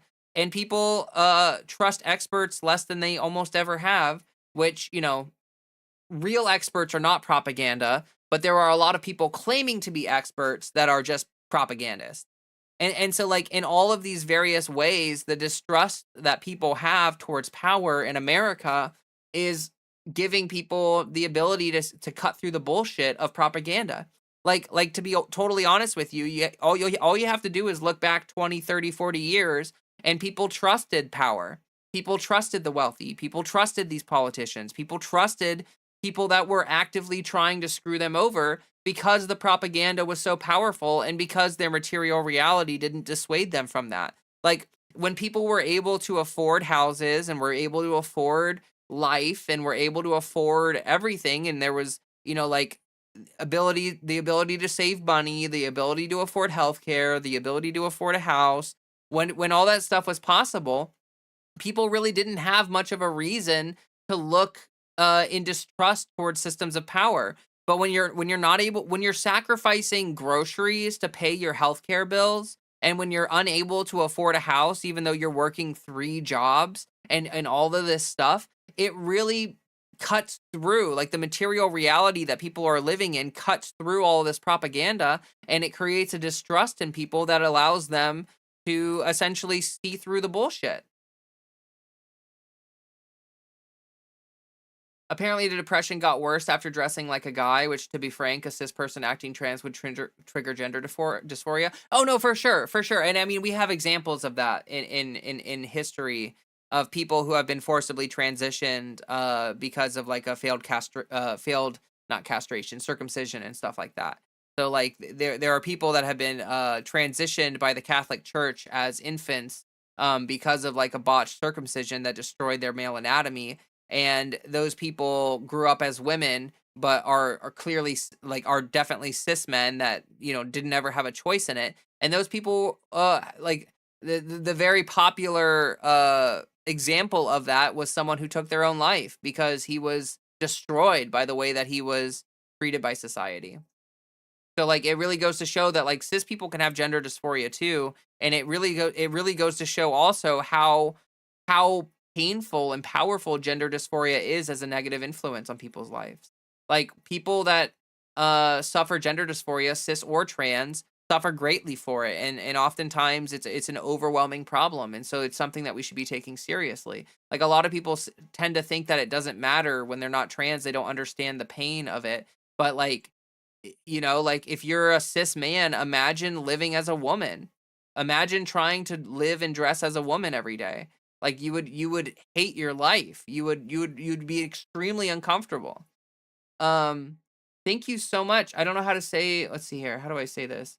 On collective. On collective? I'm not sure. Thank you so much for the 20 bucks. I really appreciate that. Thank you. That's huge. You're a blessing. You're a blessing in my day. So thank you. If you have to have your legs broken to be taller, you may have a problem. Yeah, no, for sure. Like short kings are important too. Like I don't really, I don't understand the obsession with tallness, to be honest. Y'all should watch Castration movie if you haven't seen it. Crazy title, but it's an amazing piece of trans art. That's interesting. I don't think I've seen it. I'll have to look that up. I accept really like eyeliner and eyeshadow, but I only wear it when I'm going somewhere fancy because I rub my eyes so damn much. I get that.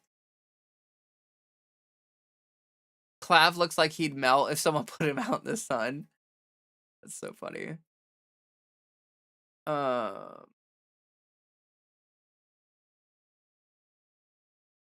Elon looks less than human. Yeah, he looks so gross and weird. It's like it's uncomfortable.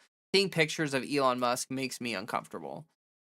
Um, Miller's entire foundation is crumbling and he isn't taking it well at all. He seems like he's unraveling. Yeah, well, like fair, like look, one thing that we are grappling with in this country is the sudden whiplash that's happening after the second Trump administration. Because leading up to the second Trump administration, there was this sort of like cultural backlash or societal backlash against the progressive push that has happened over the past 20 or 30 years. Like there I mean even beyond that too, but like obviously the arc of history is left and progressive, and that has been a continuous thing. But unfortunately there are some older folk who are conservative, who are more traditionalists or whatever, and they view that as like an existential crisis, and things have moved forward uh towards progress so quickly that these people are like losing their shit, and that essentially led to the cultural backlash that created the possibility of the second Trump administration. But Trump in his second administration is like the most unhinged he has ever been. He's totally unhinged, and he's doing nothing to improve the lives of American people. Like he promised no new wars, and he promised um all this stuff that isn't happening. And like people again have a huge distrust of power, and now they view him as the power. He was the change candidate, but now he's the one in power. And so like look, Trump, when he got elected, he had a huge cultural mandate or whatever. Everyone felt like, oh wow, conservatism is so back, and it's time to go mask off, and it's time to do all this shit. And that was very, very popular for the first year of Trump, but it very quickly lost steam, and people are realizing that it's just not the way forward. It's just not the right thing. It's not. It's not what's going to work. And so people like Miller, people like Stephen Miller, JD Vance, Peter Thiel, all of these super freaks felt like they had finally won. They felt like, "Oh my god, here we go. This is our time. This is it. This is the time to shine." And they clearly knew that this wasn't going to last forever because they're trying to cram through as much bad shit as quickly as possible. But unfortunately for them, fortunately for us, people very quickly lost patience with it, and people very quickly realized that this is not actually helping anyone. So it is what it is, but it's a reality of the situation.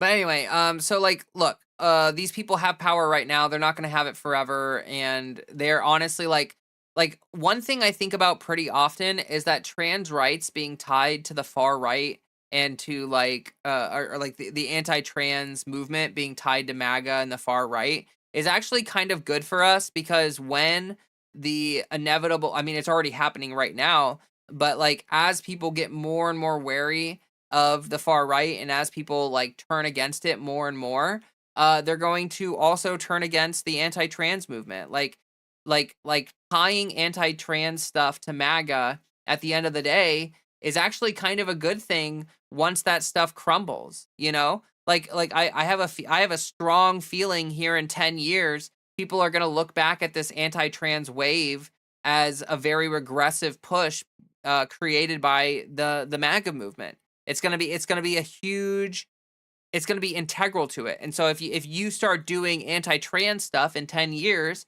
people are gonna be like, "What are you, MAGA? What are you, a Trump supporter?" And everyone is very quickly going to try to distance themselves from that shit.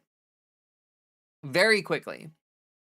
So, you know, I think that that is not a guarantee, but I think that that is entirely a possible future that we're moving towards, and why I try to have a little bit of an optimistic lens on things because I think that fundamentally, we are probably going to move towards something that is more progressive again, and something that is less regressive. And like this regressive push is being entirely led by basically old people, basically boomers. And so as those people start dying off and losing the ability to participate in politics and society, and as our politicians get younger because, you know, like obviously boomers can't hold on to power forever, things in that aspect will improve for us. And it's up to us to make sure that we build a civil rights movement that can actually like push for rights and achieve good things for people. My lunch is over. Take care, chat, and Leah. Be safe. Enjoy your trip. See you in October. Thanks. I'm not leaving till I'll be here for, I'll be here till the end of August. And then September is when I will be. I did want to mention this. If you're watching the stream, please hit the like button. Would help me out a bunch. I would super appreciate that. Uh in September, I will have a ton of events, like basically every weekend, and they're all in the northeast of America. So I'm actually just gonna go like live in the woods for a few weeks in September. That being said, I will try to record some videos to release during that time, but there will be like basically no streams from me during September. I'm gonna essentially have to take the whole month off. I just want to start talking about that as I can. It's going to be a little bit of a break for the channel. Like I said, I'll try to have some videos coming out during that time so that it's not nothing. But yeah, September is going to be a streaming break for my channel.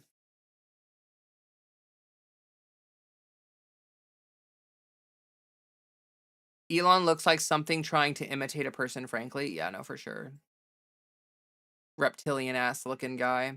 I knew a lot of old people and Gen Xers who acted like the world would cease to exist if Trump lost in 2024. I know, and that just has to that feeds into what I was talking about, where like they viewed it as an existential threat, but at the end of the day, I just want trans people to succeed in different parts of life. I'm pretty sure most people that watch me don't even know that I am trans, despite clearly looking more feminine than 5 years ago. Having he, she in every bio, it's a weird experience. Yeah, real talk. I'm sorry to hear that you're, navigating that stuff is really awkward. Um, I totally understand that. Like, I actually did have a YouTube channel before transitioning. And this is an entirely different YouTube channel. So like, um, I basically started over. But there are some people that used to watch me back in the day that still watch me to this day. Just kind of an interesting vibe. Um, but yeah, transitioning like kind of very visibly online is a very struggle bus kind of thing for sure. Oh boy. The art of history is rewriting it. For so long, it was easy. In one sense, the availability of news and opinion has unleashed a great deal of questioning. Yeah, no, no, for sure. Actually, that's very true. Like with the way that technology has moved forward and the way that everything has moved forward in society, um, it's incredibly hard to have the sole voice writing history. It used to be like the newspapers and the mainstream media kind of had a death grip on what people thought of as truth, but that has since expanded. So I'm just hoping that a good amount of people at least will start seeing all our rights as human rights after this. I agree with that. I think that'll definitely be a thing that happens. Sorry for the noise about the food. Fred's food is dispensing right now, so it's probably a little bit loud. I don't know if you guys can hear it at all, honestly, but I assume you can. But yes, I think that a lot of people will simply accept that human rights are different for different humans because different humans have different needs and different experiences and different things. So I'm hopeful for that. I am hopeful for that. I think with me, it's because I basically kept my entire pre estrogen personality. So no one really left because I felt like a different person. Oh, well, like I literally stopped my other channel. Like I literally stopped using it and I literally made an entire new channel and there was a gap too. Um, like I don't like honestly, I don't think any when you transition, I don't think your personality should change at all, except for the instances where you were doing like performative gender shit that you no longer really want to do or relate to. Like there are some trans women who are like really like working out and lifting weights, right? And like for some trans women, that's like a performative thing where it's like they were trying to fit into masculinity and that's why they were working out. And for those trans women, like, yeah, stop, change that part about yourself. But if you genuinely like just working out and being kind of like strong and stuff, and it's not like a gendered thing for you, then like you shouldn't have to change that just because you're transitioning. Like you shouldn't have to change that to try to appeal or appease people. I've seen some right wingers rage about how their opinions are even more hated now. They thought that they had a mandate and lost it, which stings most of all to them. Well, yes, but it's also like the fact that they went full mask off, like there's a lot of people who like their families like straight up cut them off and stuff. And really like the reason why that happened is because they were emboldened by the second Trump administration to say the quiet part out loud. And now that they're saying the quiet part out loud, everyone's like, "Oh my god, that's what you really thought?" Like, that's what you've been thinking this whole time? Like, that's really fucked up. And it makes people not wanna, associate with those kinds of people. So, I hated working out pre-transition because it was masculinizing. Yeah, no, I agree with that. I agree with that. I would actually like to get into, like, fitness a little more, for health reasons, honestly, but I think that it would be kinda cool to look a little more fit too. So we a long time ago, forever ago at this point, we were talking about the Hassan stuff, and I just wanted to revisit that briefly because I feel like it's important to talk about the whole idea that like we need to just shut up about trans people. Is kind of like a misunderstanding of the fight that we are in right now. Where like if we were to all just stop talking about trans people and leave trans people alone, we would be at an incredibly it would be incredibly hard for us to fight for the return to the rights that we would like to see in the world, Like there are a lot of people who are suffering due to the anti-trans legislation that's being passed in the country right now. And if we just say leave trans people alone, none of those bills are going to get overturned. None of these decisions are going to get reversed. None of this stuff is going to actually be impacted, and we're going to be left with the consequences of this regressive push, um, which is unfortunate and really really sad. So what I would actually like to see is more education. You know, I would love to see some of these supposed leftists like take a stand for trans people in the way of educating people and informing people about what is actually happening to the trans community and what trans rights are and what trans people actually want, and you know, just more information about the gender spectrum and the sexuality spectrum and presentation and identity being different, all of these things, the sports issue, all of these things, because oftentimes Democrats and moderates and even a lot of leftists are already incredibly quiet about trans issues, which lets the right wing dominate the narrative. When the only people talking about trans people are the right wing spreading misinformation about trans people, it's a disservice to trans people. Like, trans people want to be left alone in the sense that we want this targeted attack against us to end, but we don't want to be left alone in the sense that we want to be left out of the fight for our rights. Like, we don't want people to like leave us alone in the sense of like ignore our existence and pretend that there aren't very real problems being caused by the current administration. And so I don't know exactly in what way Hassan meant it. Like, I don't exactly know, you know, like, I'm not Hassan. I'm not gonna try to like clip chimp him or whatever. But it kind of came across as tone deaf to me, that the way that like he talked about it, you know, the way that he said that like, hey, can we just stop talking about trans people? Like, well, actually, no, we kind of can't, because the conversation has been forced. You know, the right wing is making us have this conversation. They have this hyper fixation on trans people, and they want to attack our rights and take that away from us and make us second class citizens and treat us like these demonic entities and all of these other horrible things. And if there's no one there to speak back about it, if there's no one there to take a stand for our rights, then we are just going to be subject to these attacks with no pushback, which is absolutely what is happening right now. I see it all the time in interviews with supposed leftists or supposed Democrats or people that are supposed to be allies or on our side, and they get confronted with something like like sports, or you know, like that's the popular one right now is sports. Um, but like Democrats or left wingers will be confronted with it and say like, well, what do you think about sports? And they immediately capitulate, or they have no idea, like they haven't spent even a second looking into this stuff, so they have no idea how to counter the narrative. Like these people need to know how to counter the narrative. Otherwise, they give credence to the right-wing narrative. Silence doesn't do anything to benefit us. It actually only hurts the movement. And that's why like we've seen a lot of indications of this. Someone said it in chat. Zoran did it right. He did one extremely pro-trans video and then focused on other stuff.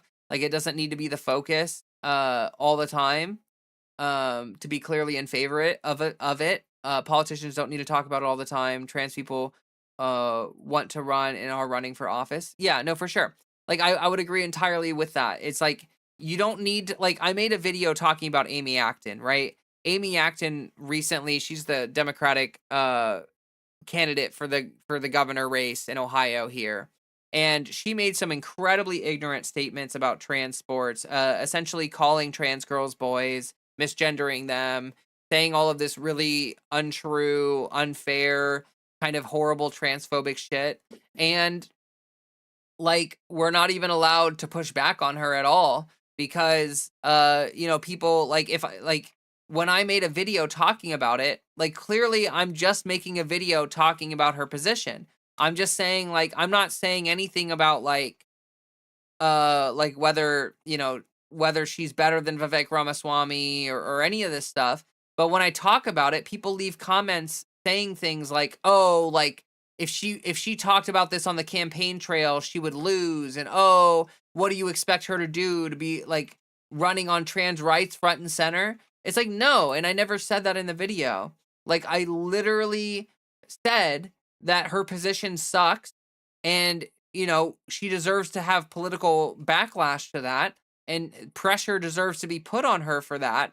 But I don't expect Amy Acton to like run in Ohio like with trans rights as like a primary campaign issue. I just expect that when she's questioned on it and chooses to give an answer on it, that she has at least the educated position of the facts of the fucking situation instead of some incredibly misinformed narrative that is kowtowing to the narrativization that right-wingers have used to attack us for the past 10 years. Like, do I expect her to like become like the number one trans rights advocate? Fuck no. I'm not stupid. I understand electoralism. I understand running a campaign. I understand what that shit takes and understand what's important and what's not important. I want Amy Acton to focus on the economic issues more than anything. I think that that would be better. But if she's going to be asked about trans rights and she's going to give a response, that response better not be the most transphobic thing that she could possibly think to say. Like, it's fucking stupid. And yeah, like I don't know why people make this inflated kind of like response to when people bring up trans rights. Like I'll bring up trans rights and people will be like, "So you want the Democrats to run as that as the top of the ticket item?" Like, no, you fucking idiot. Like, I want them to have at least a basic education about the facts of the situation. Like, I just want them to understand the fucking situation. Like, I really feel like that is like a very low bar to have to meet. Like, I don't think that that's very challenging at all. And frankly, if someone starts like giving an anti-trans rant or whatever, or asks the politician about like trans issues, like I think responding with, "Oh, we're not going to talk about that," is really stupid. It's really stupid.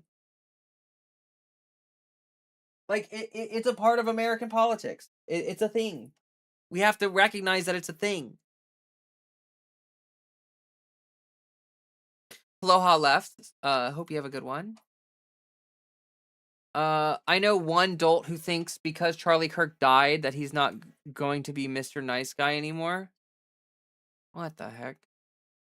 Don't make trans people the object of a fight or the victims. They are people just like the rest of us who deserve our support and community. Yeah, exactly. Thank you. Amy Acton was like, "I don't want your vote, Lauren." Exactly. That's exactly what I'm saying. Is that like that was the whole point of the video that I made about Amy Acton, was me saying like she essentially just told trans people in Ohio not to vote for her. Like she essentially just said, "I don't give a flying fuck about issues that are important to you, so don't vote for me. I'd rather get the Republican support." She would rather try to appeal to Republicans who are not going to appeal to her, who are not going to do anything to fight for her. Like trans people, when you stand up for trans rights, trans people will canvass for you, they'll phone bank for you, they'll fight for your campaign, they'll tell people to vote for you. But if you betray us and throw us under the bus like we're like a political fucking chess piece that you're moving around on a board, we're gonna see that shit, and it's going to reduce turnout. It's gonna make people not want to vote for you. And like the one thing that the Democrats consistently do in this modern era that really pisses me off is the idea that they need to like capitulate to the right-wing framing to win over these moderate voters that don't exist. Like Democrats need to appeal to their base. Now they don't want to because their donors don't want them to, but like that's why these DSA candidates, that's why these like left-wing candidates are actually performing super well, is because they are appealing to their fucking base. It's so clear. Like the only people who don't see it are like fucking James Carville and these DNC establishment shills. The sports stuff is so dumb, but they don't care about the statistics. No, for sure. Like anti-trans attacks are all anti-fact. It's all anti-science. It's all anti-fact. It's all fear-mongering and ignorance, like ignorant kind of like attacks on people. I gotta say, I really appreciate you focusing on the issues affecting everyone and trans rights at the same time. I've been brought up around people who pick one, and this is refreshing, honestly. Oh, well, thanks. I appreciate that. I mean, like, look, I am trans, but I am also a leftist. Do I care about trans rights? Of course I do. Like, of course I do. It's effectual to me. It's effectual to the people, people in my community. It's effectual to a lot of people. But also, like, I'm a leftist. Like like trans people will benefit from healthcare for all. Trans people will benefit from like affordable housing. Trans people will benefit from all of these leftist policies just the same way that everyone else will. And like frankly, like if I'm being totally honest with you, I actually want to try to I want to try to transition, pun unintended, to covering like a broader swath. Like my videos tend to focus on trans rights, right? On my stream, I tend to talk about more broader political stuff. But I want to change that. Like I really want there to be more of a focus on my channel of making videos just talking about broader political stuff in general, because I don't want to be like, do I want to be known as someone who talks about trans rights? Of course, of course, of course, of course. But I don't want to be just the trans rights channel. You know what I mean? Like, I don't want people to watch my channel just because of trans rights. I want people to also understand, um, the political issues that are important to me and what I care about. Looking forward to those videos then. Also love your little fur baby. Yeah, Fred is cute. He's a good boy. I love Fred. All right, let's see. I will be honest, with positions like that, Acton is just the same as a Republican. No, for sure. And actually, if you look at Acton's actual positions, like she is not gonna do like Acton is basically gonna govern the exact same way that Mike DeWine is. Like Acton, in terms of literally everything, is just an establishment Democrat. She is not any better than a right winger. Like, is she better than Vivek Ramaswamy? Maybe like marginally, yes. But like in terms of like a milk toast Republican, Amy Acton is like literally a milk toast Republican. She's a dino. She's a Democrat in name only, and like I think that it's important to bring awareness to that. Like I think it's important to make people realize that like yes, like we should want Amy Acton over Vivek Ramaswamy, but let's not delude ourselves into thinking that Amy Acton is actually going to do anything good for people, because she's not. She's not going to do she's not going to lift a damn finger for the people of Ohio. She does not give a flying fuck. She cares about her donors. She cares about the corporate class. She cares about the wealthy. She is just the same kind of like she's trying to perpetuate the same power structure that Democrats have been trying to fucking perpetuate since the Clinton era. And that's just the truth of it. If she talked about that, she would lose. A person like that just sounds like a conservative to me. Yep. I'll be honest. I think anti-trans Democrats are worse than many GOP candidates. I would tell these people, if a Democrat is anti-trans, I will vote Republican. Then you can feel how I feel. If you don't back my rights, I won't back yours. Dems will stop going after trans people if trans people vote tactically for the worst option to show that they don't see a difference between the candidates in that case. If you are like, I won't vote for you, they lose 1 vote. If you vote for the worst candidate in a 2-way race, they lose 2 votes. Yeah, I don't really know. I don't really know how best to handle that. I'll be honest. Like, I don't have all the solutions. I don't have all of the answers. I try not to tell people how to vote. I just try to tell people that like voter shaming is stupid. Like voter shaming is very clearly extremely stupid. I think that this whole Democrat era of vote blue no matter who, now that we've seen people like Mamdani and stuff and Abdul, it's very clear that vote blue no matter who was only for establishment Democrats. And the second that there's an actual leftist candidate, it's no longer vote blue no matter who. It's the opposite. And you see these establishment Democrats going out of their way electorally to sabotage the possibility of winning, because establishment Democrats don't actually care about winning. They care about power. And to them, power is essentially making sure that nothing good gets done, so that they and the Republicans can both profit off of the corporate donors and achieve basically nothing together to better the country. Hey there, left of the box. Good to see you, Sandy. I just watched another debate about trans women in sports. The leftist tried his best, but didn't handle it well. The right is obsessed. Who was the left winger doing the debating on that side of things? I like I don't know.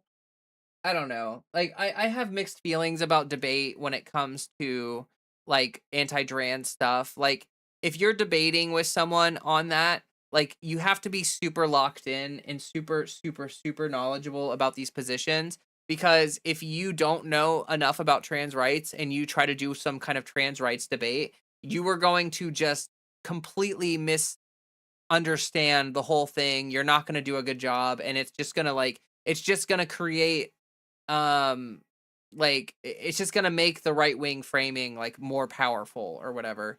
And I don't know. I don't really know. Like it's human rights, you know. Like I really feel like we shouldn't be allowing people to try to do a debate on human rights. You know what I mean? Like it's not really up for debate. Like there is no debate. There is no argument that's gonna suddenly defeat trans rights. Like that's absolutely like nonsensical. And by even having a debate, you are capitulating to the idea that there is some kind of debate to be had. And I think that that's kind of unfortunate. Like I think leftists should just be strong in their like, you know, in their stances, and that should be it. Like if someone wants to disagree, if someone wants to have like a misinformed stance and stuff, then okay, but like we don't need to be trying to like convince people that our position is correct when it like obviously is the factual position. Left sexist, transphobes and racists are worse in I think because the right will at least tell you they're dangerous. Uh wait. Interesting. Yeah, I mean like look, leftists that are sexist, transphobic, or racist, I think do need to be called out like hardcore, because it should just not be. We shouldn't accept that. It's like these pro-abortion or like or pro-life Democrats. Like I think that's incredibly stupid. Like we should be standing up for women's rights. There should not be a single Democrat in the party who's like pro-life, anti-abortion. Like that's absolutely ridiculous. That is literally just like ceding ground to the right for no reason. Did you see Stevens fall in line for Abdul in Michigan? Yeah, actually, Susie, thanks for bringing that up. I really, I got to admit, I really don't like Haley Stevens. I really don't like Haley Stevens. I gotta appreciate the fact that she's willing to bury the hatchet to make sure that the Republican doesn't win. Like I got to give her credit where it's due, and I guess that is the one place in which credit is due to her. So I was pretty happy to see that actually. I was almost expecting her to run as an independent or something in the general. Um, that is Emmanuel Cleaver in Spades. I don't know who that is. Has a street here named after him. Yeah, I don't know who that is. Bad debate definitely validates the right. Owen Jones was on Piers. Owen is an ally, but Piers is a professional bigot. Yeah, true. And like going on programs like that, like how good, like what good is that gonna do? Honestly, it like Piers is just a clickbait monster. All he cares about are the views. You know, all he cares about is getting a like getting people riled up so that they can get clicks. Pro-life should mean all life. Yeah. I advocate voting third party for that reason. Big tent parties adopt the policies of the parties actually pulling votes. That way, small parties can have an outsized influence. Yeah, it's electorally everything's a mess, right? Like third parties aren't viable. Democrats are better than Republicans, but marginally. And like long term, the Democrats are not a viable path forward. Like I think like there's a nuance to this, and like fundamentally, I think that we need to get Democrats need to have power again. but we also need to we need to change the composition of the Democratic Party to be more left. And so, yes, we should try to get Democrats to win their races, but also we should be trying to challenge in primaries these establishment Democrats to get leftist candidates in place. Like in like for instance, Amy Acton ran unopposed in Ohio. There was no leftist candidate. There was no leftist Democratic candidate in Ohio to run against Amy Acton for governor of Ohio. And I think that is the problem. Like, yes, Amy Acton sucks. Is she better than Vivek in ways? Sure. But she's also like not gonna solve our problems because she's an establishment Democrat. And so what we really, really, really need to do is not let these fucking people run opposed in a primary, run unopposed. Like, if she had a leftist challenger, they probably would have had a decent chance against her, honestly, in an election. And it's unfortunate to see that people like that, like Cory Booker and other people, just like run unopposed. Like, that should not be happening. We need to give these people a run for their money. We really need to make sure that pressure is being put on them from all sides, because the more the Democratic Party changes, the more the composition of the party changes, the easier it is to be able to put our narrative front and center and make sure that the establishment Democrat narrative dies in the crib. I don't know why it's in the crib. It's actually been around for a long time, so it's no longer in the crib. But you know what I mean. I don't know why I said that way. Ooh, Carville, the Palantir lobbyist. F that guy. Yeah, I hate James Carville. Few people on this earth fill me with as much anger, hate, and vitriol as James Carville. But every time I see James Carville, I like genuinely like I fucking hate that guy with such an intense passion. Like I hate Carville so fucking much. The amount of damage that he has done to the Democratic Party, in terms of like perpetuating a party politic that is absolutely detrimental to the future of America. It's like unreal how much outsized power this fucking idiot has had on the Democratic Party. It is so unbelievable. So unbelievable. The like like people that helped with the Hillary campaign still being around, consulting for the Democratic Party. Like, no, these people failed. Like, they failed. They should be out. They should be out of the system. Like, they fucked up. They should not have a job anymore. Same with Carville.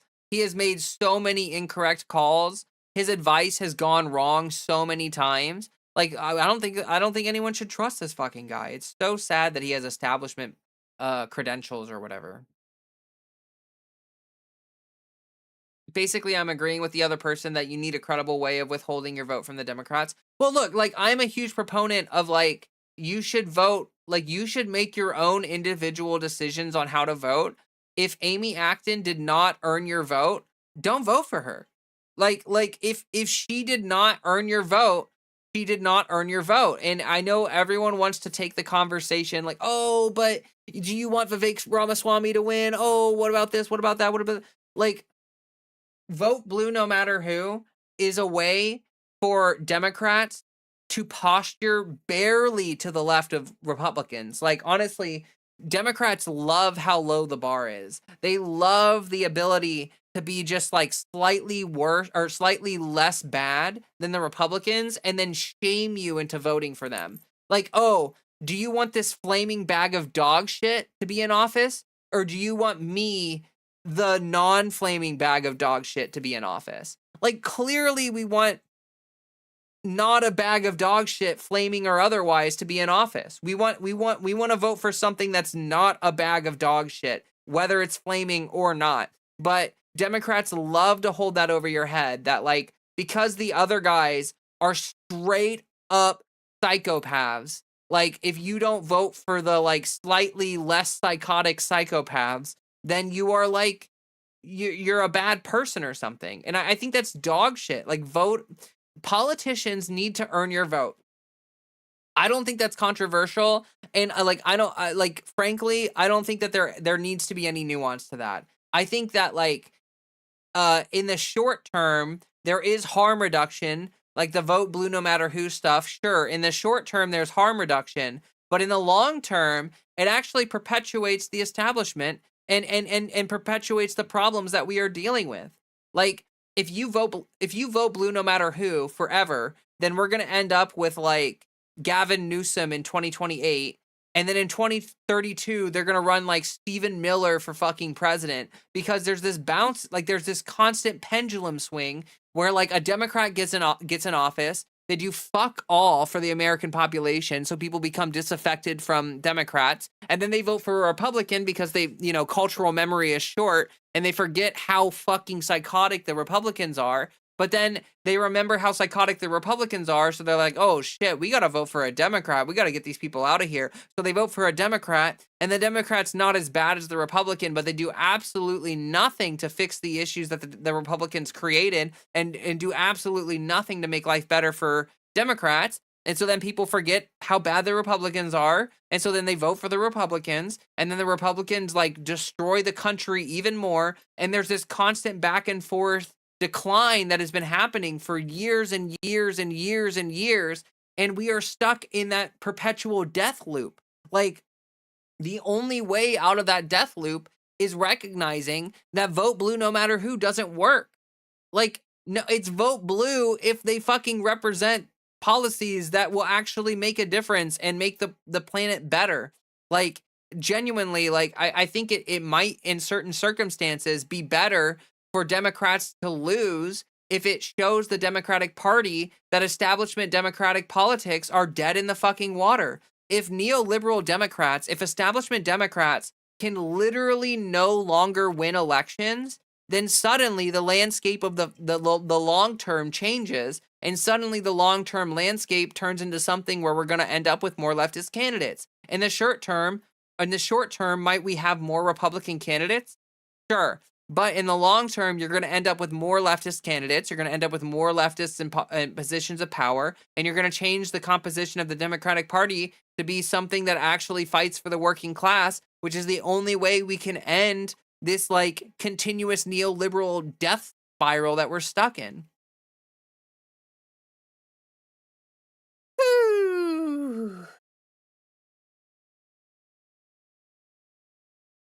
Sheesh.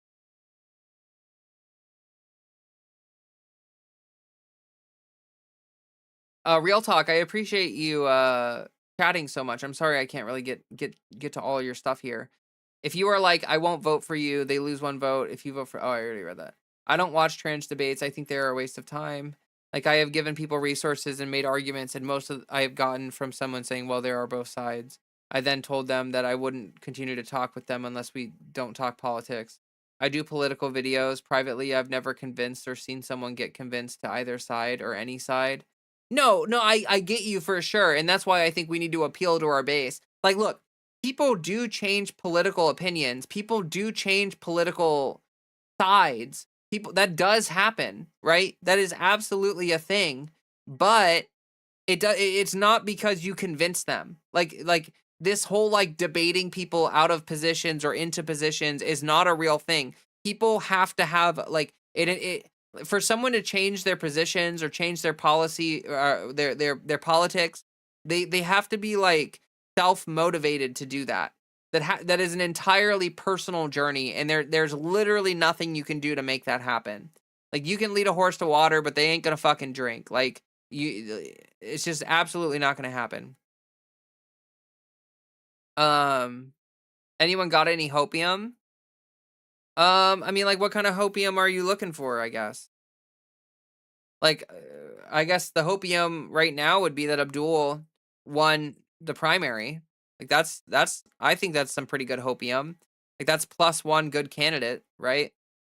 Um, in the bag, so to speak. So I think that's cool. Trump's losing power every single day. Like, look, I know that the news is a constant cycle of shit hitting the fan right now, and that's very true. But you do also have to keep in mind that like we are not going to be stuck in this death spiral forever. Like, things will have to change. How is Francesca Hong doing? I haven't looked at like look, I haven't paid super close attention to that race. But as far as I'm aware, she's not doing super great. I don't know what the polling says. But I saw a clip of her responding or a few clips of her responding to stuff on mainstream media. And I'm not gonna lie, Francesca Hong, her her media presence is really bad. Like she absolutely needs to work on look, AOC declines to endorse Hong, says she's focused on winning back Congress. I AOC and Bernie have refused to endorse her, and I think that they smell that she's a weak candidate. I think that like fundamentally, like her platform is good, but when I see Hong speak, um, she is not a powerful speaker. She is not a charismatic speaker. She is not like Abdul. She is not like Mamdani, and she's not. She's like she's kind of a weak leftist candidate, unfortunately. And that makes me sad, but it is what it is. Like I hope she wins. Um, it's super close. She's boring, but her politics aren't bad. No, it's not even. She's 0.1% behind. Well, that's good that she's not that far behind. But like, look, she could be in that case. She could definitely take a lead over the other candidate if she was able to like have some charisma even, yeah, charisma. Um, but she unfortunately doesn't. Hello, Nomar. Welcome to chat. Um, are we in a situation where nothing can be reversed until the boomers die off? Well, like even after the boomers die off, like there's a level of inertia in this country that like needs to be combated by an outside force, right? Like like the boomers, yes, perpetuate a lot of like really toxic politics and a lot of toxic positions, but like that stuff is not going to vanish when they all die, which like they've already been dying, you know what I mean? Like it's unfortunate. Um it's unfortunate, but like we need a lot of reform in politics. We need to get money out of politics. We need voter reform. We need all sorts of things. There's a lot of things that we need to be able to fix our broken political system to prevent these two parties from ganging up and like destroying America together just so that the rich can stay rich. Um like I like the whole idea that it's all the boomers' fault is the same thing that people say when they say that like, oh, once Trump is out of office, everything's going to get better. Like that is not inherently true. Like Trump dying or leaving office or whatever gives us the opportunity to make things better, but he is not like he is a symptom of the system that exists right now. There he is symptomatic of the kind of political system that we have. He is not the root cause of all the problems in the world and all the problems in America. He's actually just the largest, most noticeable symptom that things are broken in America. And so unless we have voter reform, unless we have all these other things, unless we are able to change the politics of the Democratic Party to actually be left leaning, I mean, there's a shit ton of things that we have to do. And so like genuinely, that's why I talk a lot about like grassroots organization and all sorts of things that like would be incredibly helpful for people because, you know, we need to have movements built to try to perpetuate good things.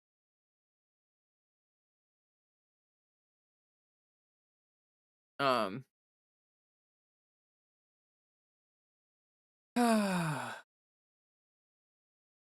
It's really odd because she looks like she is neurodivergent and there are so neurodivergent people. Well, being neurodivergent isn't a sign of anything in and of itself. You know what I mean? Like if you see someone's neurodivergent, assuming something based on that is like, in my opinion, kind of a bad thing to do. Like Like, oh, someone's neurodivergent. That doesn't, that's not gonna like give you any actual information other than that, right? So inferring anything from that is kind of a bad idea, in my opinion. I have focused more on trying to get personal success than looking at the news all the time. I will still debate every single time if I'm prompted, but I will let people know how much I dislike it, and no one will be convinced. Yeah, no, for sure. And like, look, I think that like focusing on your own personal life is the way to go, because like you're not going to be a powerful advocate if you're living a shitty life and you hate everything. Like if you are happy and you are thriving and you're living your life, then you're going to have more energy, you're going to have more ability to apply yourself in a productive way to situations and movements. Whereas if you're like, if you're in a really shitty situation in your life and you're miserable and you hate everything, then yeah, it's like you're not going to be a very effective advocate for anything. So I've always been really focused. Like, part of my content is telling people, like, hey, you should focus on trying to improve your quality of life, trying to improve, like, try to live life in a way that makes you happy. Like, go out and try to find joy, find hobbies that you love, find communities that you love, find reasons to live and reasons to fight, because it's hard, it's a struggle. And if you focus entirely on activism without trying to find joy in life, you will burn out. I have seen so many people get involved with activism, and they kind of take everything and put it on their shoulders, and then within a year or two, they're miserable, they hate everything, and they burn out. And it's like, you have to recognize that that's not the way to do it. Like, it seems noble, it seems like a noble sacrifice, but you're actually not going to really achieve anything that you could achieve if you were able to kind of like manage your mental health and manage things in your life so that you have the energy to expend on this kind of stuff. I mean, you have to view it like this, like, it's like the spoons kind of thing, right? Like, if you have the spoons for it, you're able to engage with something without the downsides of it destroying your mental health. But if you don't have the spoons for it, then it's literally just going to be detrimental for you to try to engage with it. It's not going to be sustainable, and you're going to burn out and you're going to hate everything.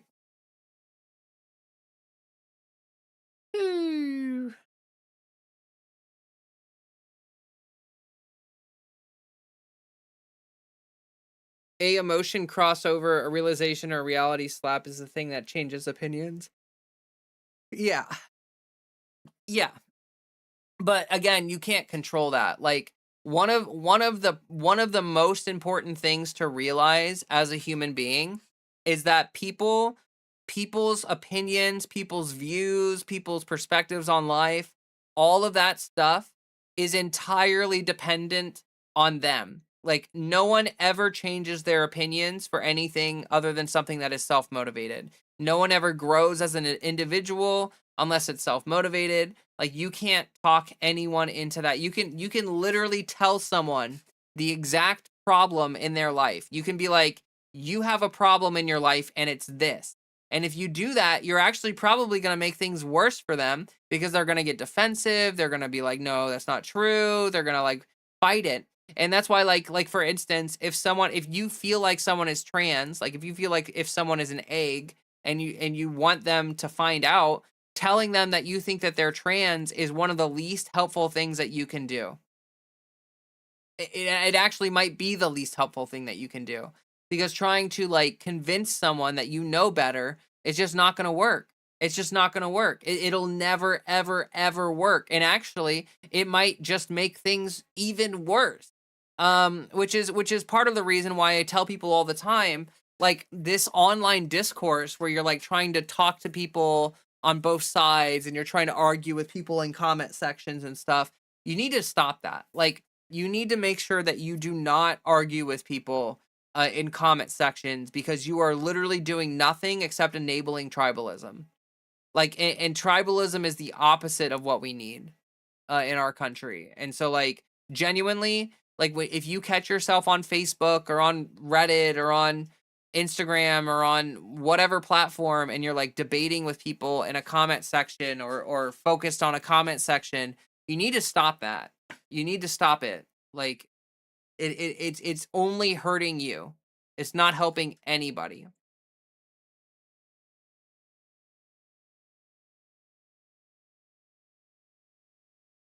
debate can only help someone ready to move get going. Yeah, exactly. Like if you're doing a debate, it has to be under the auspices of the idea. Like you're not trying to convince the person that you're debating with. If there's someone genuinely questioning things and genuinely on the fence in the audience, then maybe your information that you provide them is going to be helpful in helping them move positions. But they have to be actively searching for that thing. They actively have to be open to that kind of thing. Otherwise it's just gonna do nothing.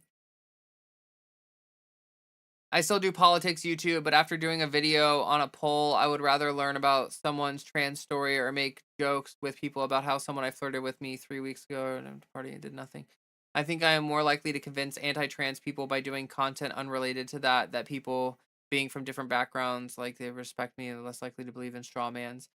Yeah, no, for sure. For sure. Absolutely. And like that's that like honestly like that's one of the reasons why I think that like what's more helpful than debating in a comment section on social media is actually just living your life. If you get off the fucking internet and go out and live your life, go to a park, walk your fucking dog, like talk to your neighbors, like any of that shit. And I don't mean talking to them about trans rights. I mean literally just talking to your neighbors. All of that stuff is going to move the needle monumentally, not even just marginally, monumentally more than anything else. Like humanizing trans people is the number one thing that we need to be focused on as a community. As a trans community. We need to be focused on humanizing trans people to other Americans. And the only way that you're going to do that is out in the real world interacting with people, and you're just talking to them like a normal fucking person. You're just building a normal fucking relationship with people, and then suddenly you know like it comes up at some point like, "Oh yeah, I'm trans by the way," or whatever. And they're like, "Whoa." You know, like, "Oh shit, I didn't know that," or "Oh shit, I had a feeling," or "Oh shit," or whatever. And it moves the needle. Like I cannot tell you when I was working in food service, I cannot tell you how many people talk to me about trans stuff or talk to me about stuff in general, and they literally told me like, "You are the first trans person I've ever met in real life. You have helped me understand trans people in a way that I did not understand trans people, because I'm a real person and I humanized trans people." You know, they had some idea of like a stereotype, or they had some idea of like, trans people being these like really angry whatevers, and then they meet me and they see how reasonable I am, and they interact with me and they go, "Oh shit. All of that stuff that I was thinking about trans people is fucking propaganda." And it's clear as day because I have a friend who's trans and I care about her and I want to know what's best for her. And like it makes a huge fucking difference. And so like honestly, like I know it's kind of rich coming from someone who's doing online activism to try to tell people to not do online activism, but like genuinely, seriously, if I can convince people to go out into the real life that you have and have conversations with real people, make friends with real people in order to move the needle, that would be way more impactful than any video I could possibly ever make on the fucking internet.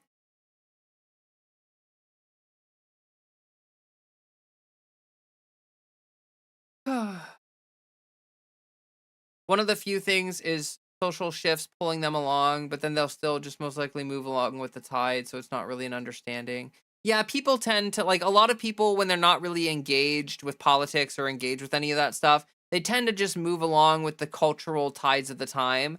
And for that reason, like that's why I'm saying that we need to have like we need to grassroots organize and have like mass information campaigns and things that help educate people about trans people in general, because like the only way that we're going to be able to get people to a better, more understanding position of trans rights is by mass educating as many people as possible, so that when they talk to their friends and when they talk to their partners and when they talk to their whatevers, they're not like just totally bathing in a cesspool of misinformation and stereotypes.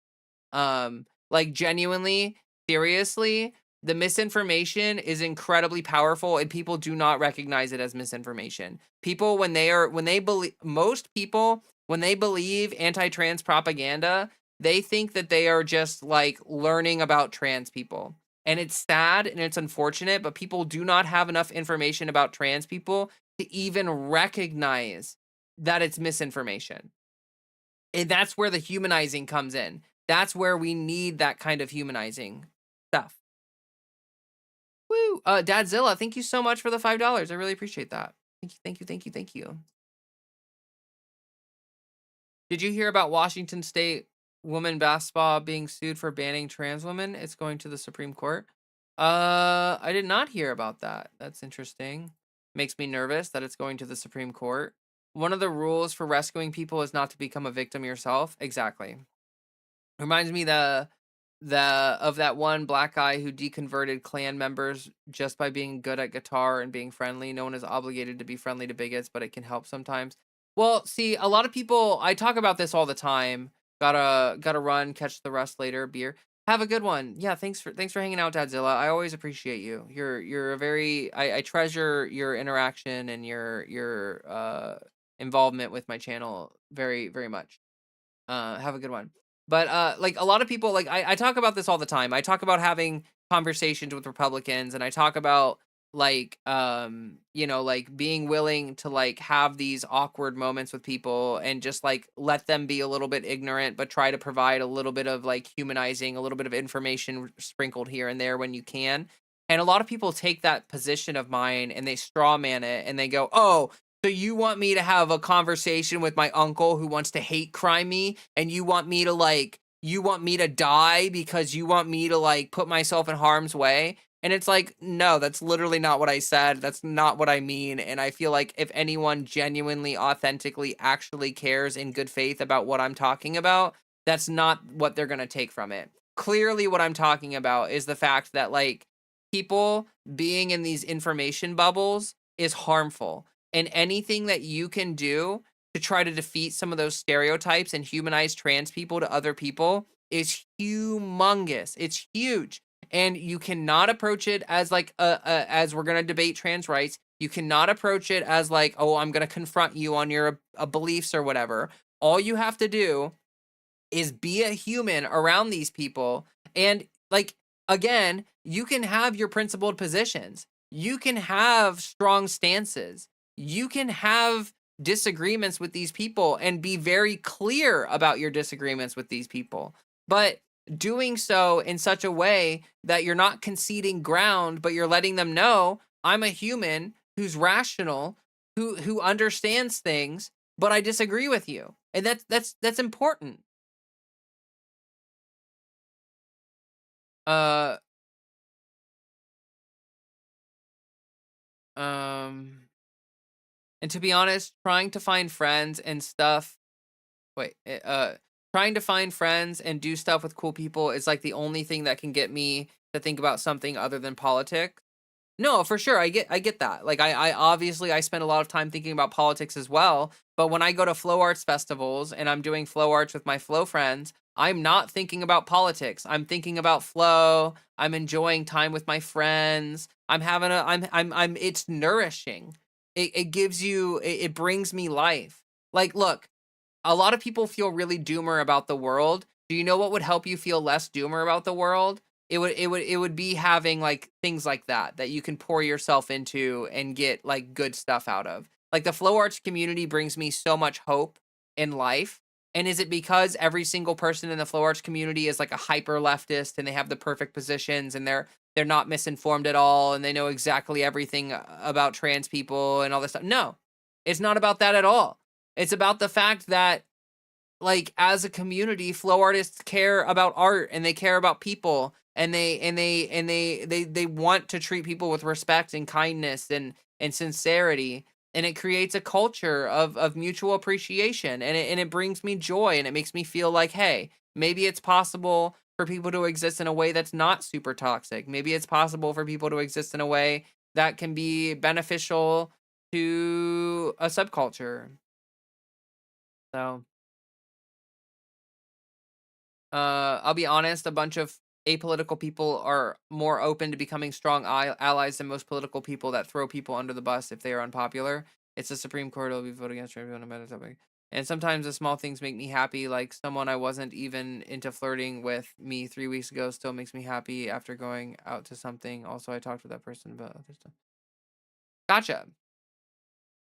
Yeah, like, apolitical people are more likely to be, affected, but, like, look, a lot of people that say they're political are super misinformed and, like, have beliefs that don't like, people that say they're political, only a small margin of them actually pay attention to what's going on. Most Americans have political opinions that kinda don't make any sense. Um I wish Joe Rogan would have Laura Jane Grace or something, but he's obviously not willing. Um, yeah, I mean, like, look, Joe Rogan is like such a toxic influence on culture nowadays. It's impossible to imagine him doing anything good. But like he used to do, like Joe Rogan back before his brain rotted and he turned into a complete and total idiot. Used to be like he's a billionaire bootlicker now, but he used to actually do good things with his podcast and with his platform. I just don't see that being a thing anymore. And I don't think that that's like really an avenue worth exploring, to be honest. Oh, who just followed me? Someone just followed me, but it won't tell me who it was. What the fuck? Twitch, why do you do this to me? Thank you. Whoever just followed me, thank you. I really appreciate that. You just helped us hit 200. That's really awesome. You're the best. Give yourself a pat on the back for that one. Susie's out of here. Thanks for hanging out, Susie. I always appreciate you. Been enjoying seeing you in my chats. Thank you for that. I obviously don't like the guy either. I'm just saying it would be helpful to humanize trans people for him to have a trans person on and be genuinely curious. Well, but you see that the kind of the issue with going on someplace like Joe Rogan is that they are not like Joe Rogan is not going to let you humanize trans people on his podcast. It would be like going on Matt Walsh and like trying to humanize trans people. Like you can do absolutely everything right, but the what they're gonna publish on their channel and the stuff that they're gonna show their viewers is not gonna be any of the helpful stuff. It's only gonna be the most hyperbolic, narrativizing, kind of bullshit that they can think to do. And like, if you think a trans person is gonna go on Joe Rogan and receive like an honest, in-depth, curious conversation about trans people, that's not gonna happen. Like literally, Joe Rogan will like baby people like Trump and like if you're a trans person on Joe Rogan, he's gonna like hold your feet to the fire as much as possible. It's gonna be extremely combative the whole time. I just don't think it's gonna be. He's always been racist, at least. Yeah, yeah. I wouldn't. As part of his platform, to him, trans women are mostly confused and trans men don't exist unless they're. Yeah, no. Rogan's views on trans people are incredibly stupid. And again, he's a part of the information bubble, right? Like Joe Rogan would only humanize trans people if the trans person is a flat earther. Yeah, true. Oh, that's super funny. That's super funny. Um, Holy shit, we have been I have been ranting pretty nonstop for a surprising amount of time. Uh, so thank you all for sticking with me through that. I had like plans on things to talk about, like I had ideas of things to talk about, and I've started ranting. Instead, also look at Freddy. Look at Freddy. He's so cute. He's just laying there like a good boy, and he knows I'm talking about him. His ears perked up a little bit, and he's like, "What? What are you talking about? What are you doing?" But he's a good boy. Oh, oh shit. Oh no. My camera. Oh god. Hold on. I screwed up. I have screwed up. I don't know what I did, but my camera is like loosey goosey. It does not want to. Oh, this thing popped out. Hold on. There we go. I think I fixed it. Sorry for the awkward. There we go. Have a good night, all. Good luck with your elections. Yeah, good night, Sandy. Actually, I'll email you back. I got your response email, so I will email you back. Like I'll try to do that tonight. And we can try to work out something. Hopefully, we can do some content soon because I'll be gone all of September. So it would be nice to like get something in the pipeline sooner rather than later. At least that's what I'm thinking about it. But yeah, I'll definitely reach out to you. Would love to have a chat with you and do some content together.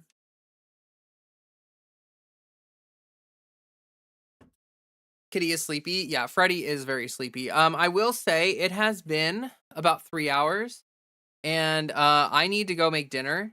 Um, I am very hungry, super duper hungry. I know that I ended up ranting a whole bunch. There was actually like some other news stuff that I wanted to talk about on stream, but we just kind of didn't get to it because I got sidetracked or I just like was rambling or ranting about stuff. But I think that's what you all sign up for. Like, look, I sometimes I feel bad that I'm not like I don't consistently cover all the news stories, right? Like I don't really do that.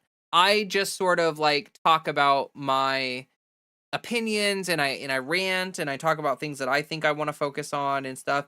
And like if you want a content creator who's going to give you a strong understanding of like what's going on in the news, I just don't think that that's my job, right? Like I'm not here to report to you. I'm here to like commentate, right? And as like I know a lot of commentators are very very like particular about reporting on things that they want to commentate on, but I genuinely feel like for me it's more important for me to be able to have this time to have like the authentic conversation, like rather than just focusing on, oh, this is a news story, let's go to the next news story, let's go to the next news story, let's go to the next news story. I think it's actually way better to have my stream be more of this kind of like conversational vibe where we can chat about like thoughts and opinions about the various news topics and about things that are going on. Like I find that to be more cathartic. I find that to be more interesting, at least to me. Because like there are so many people reporting on the news. You can find 100 different content creators talking about the one single news story or whatever. And like I just don't think that it's really gonna be beneficial for me to try to compete with that kind of stuff. I think it's better for me to just like you know, have my stances and to talk about the things that I care about and to create discourse in my community that we can like kind of work off of and chat about and stuff. Like I don't know. I feel like what I provide in terms of a lack of reporting is made up for by the fact that like this is a I find this to be a pretty cathartic space for hanging out and talking about this kind of stuff and vibing. Real Talk says, honestly, I enjoyed stream because the news fucking sucks unless it's something to make fun of or an election result. Yeah, no, I feel you. Like I do talk about like really big stories and stuff. I'll talk about stuff like that for sure. I just think that like honestly, most of the time it's kind of like better just to have these like broader conversations and just to talk about things um that are important to me, everything like that. That's kind of how I feel about it, to be honest. I do want to say a couple things here. If you're watching, please like the stream. That would help me out a bunch. I have a link tree pinned in both chats, and that link tree will take you all to my various social medias. I am starting to use Twitter. I hate to say it, but I feel like it will help me grow. And so I am, in fact, using Twitter. Not a lot, but I'm gonna try to get on there maybe once every day or two and like repost a couple things and just share a couple thoughts and stuff like that. Let's get Leah to 200 followers on Twitch. Well, we did actually. You know what's really what actually makes me mad about it is we hit 200, but it won't tell me who followed. Like someone followed me 8 minutes ago, but it told me that someone followed me, but it won't tell me who did it. And it's like, what is happening? And 17K on YouTube. I'm wait, I forget. How many subs am I at on YouTube? I thought I was let me view channel 16.7. That's what we're at. I forgot. Yeah, we can round up or whatever. uh Come on, people, be the person to do it. Yeah, no, I appreciate all the support lately. People have been really nice. It feels like I'm fighting the algorithm super hard, you know what I mean? Um, Twitter may bring the flood, brace yourselves. We'll see. We'll see. I mean, I have like my Twitter is so tiny. I have like 50 followers or something like that. Like not very many followers. So, well, wait, is that Dreer Fuzzball or is that Dr. Ear Fuzzball? I'm not sure which that is, but thank you so much for the follow on Twitch. I really appreciate that. I really appreciate that. Thank you. You're doing the important work, right? And that means a lot. It'll take time. Yeah, it'll take time. But you know, like if anyone wants to help me out with that, you can follow me on Twitter and help help help push me a little bit or whatever. Anyway, uh so, like, I made for those who don't know my streaming schedule, I'm normally streaming Tuesday through Friday. So, most on normal weeks, I'm gonna do Tuesday through Friday streams. Friday's gonna be like a chill stream, like we usually do gaming or something like that. But, um, but, this weekend I have an event actually. So for those who have been following my content, I do flow arts and I travel around the country and I teach and do all sorts of fun stuff with people that I love and make art, which I love. I love being a movement artist. It's super awesome. It makes me so happy. It brings purpose to my life. It's great. It's a great thing.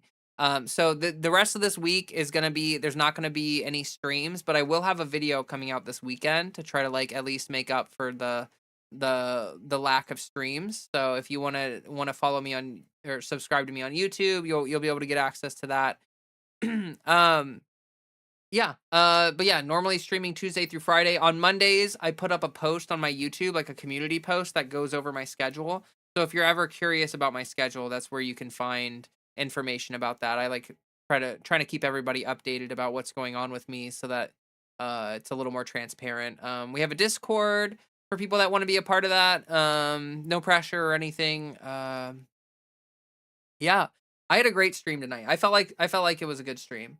I feel a bit angry after tonight, which is rare for me, but I think it's a good thing. Well, you know, I think it means that emotionally you connected with something that we were talking about. I'd be curious to know like what exactly that was that really really got you or whatever. But sometimes being angry is good. Like I people not enough people talk about this or think about this, but your emotions are energy. Like, you know, anger is an emotion, it's energy, sadness is energy, anxiety is energy. And part of that is that you need to learn how to like what to do with that various energy, right? Like anger can be a motivating energy for people. So can anxiety. And I think knowing how to process and convert that energy into something useful or to use it for something is kind of like a superpower for a lot of people. I know for me, anger tends to be something that helps give me a little bit of a push sometimes, and same with anxiety. Can help give me a little bit of a push in life sometimes, which I'm not saying you should rely on it or anything, but like sometimes if I'm really anxious, I'll go outside and I'll do my flow arts, right? I'll go and I'll spin, and it'll help me process out all that anxiety, but it'll give me a lot of energy to do the spinning that I do and stuff. They need an outlet or they come out later in other ways. Exactly. Yeah, you gotta learn how to process your emotions. You gotta learn how to process that stuff. It's important. I think that that's vital, especially in the kind of culture and the day and age that we're living in right now. Um YouTube has been shit. My views have also gone down in the last 6 months. No idea why. Yeah, you know, like I keep saying this to myself, but like this is like the dark ages. And like if you're a trans YouTuber, like holy shit, is this like the dark ages for us? Like I almost like I don't even really expect to be successful right now. Kind of what I'm hoping for is I'm really hoping that like I can ride the wave when things get better. You know, like once the algorithm is not tuned specifically to destroy my life, like maybe I can be here when things get better, and then I can ride that like positive wave towards like a growth in my channel and stuff. That's what I'm hoping for. The way things are looking right now, I'm gonna have to get a job soon to like try to make ends meet. But I'm gonna try to get a job that's like 20 hours a week, uh, and that way I can still do basically full time here on YouTube, but we'll see about that. It's I Anime Sidekick Gal, thank you so much for the 10 memberships.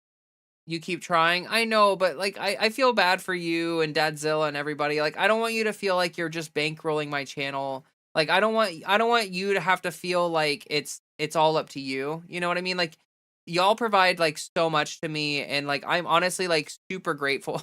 I'm so grateful for the people that like donate and do memberships and Patreon and all that stuff. Like it genuinely means an absolute shit ton to me.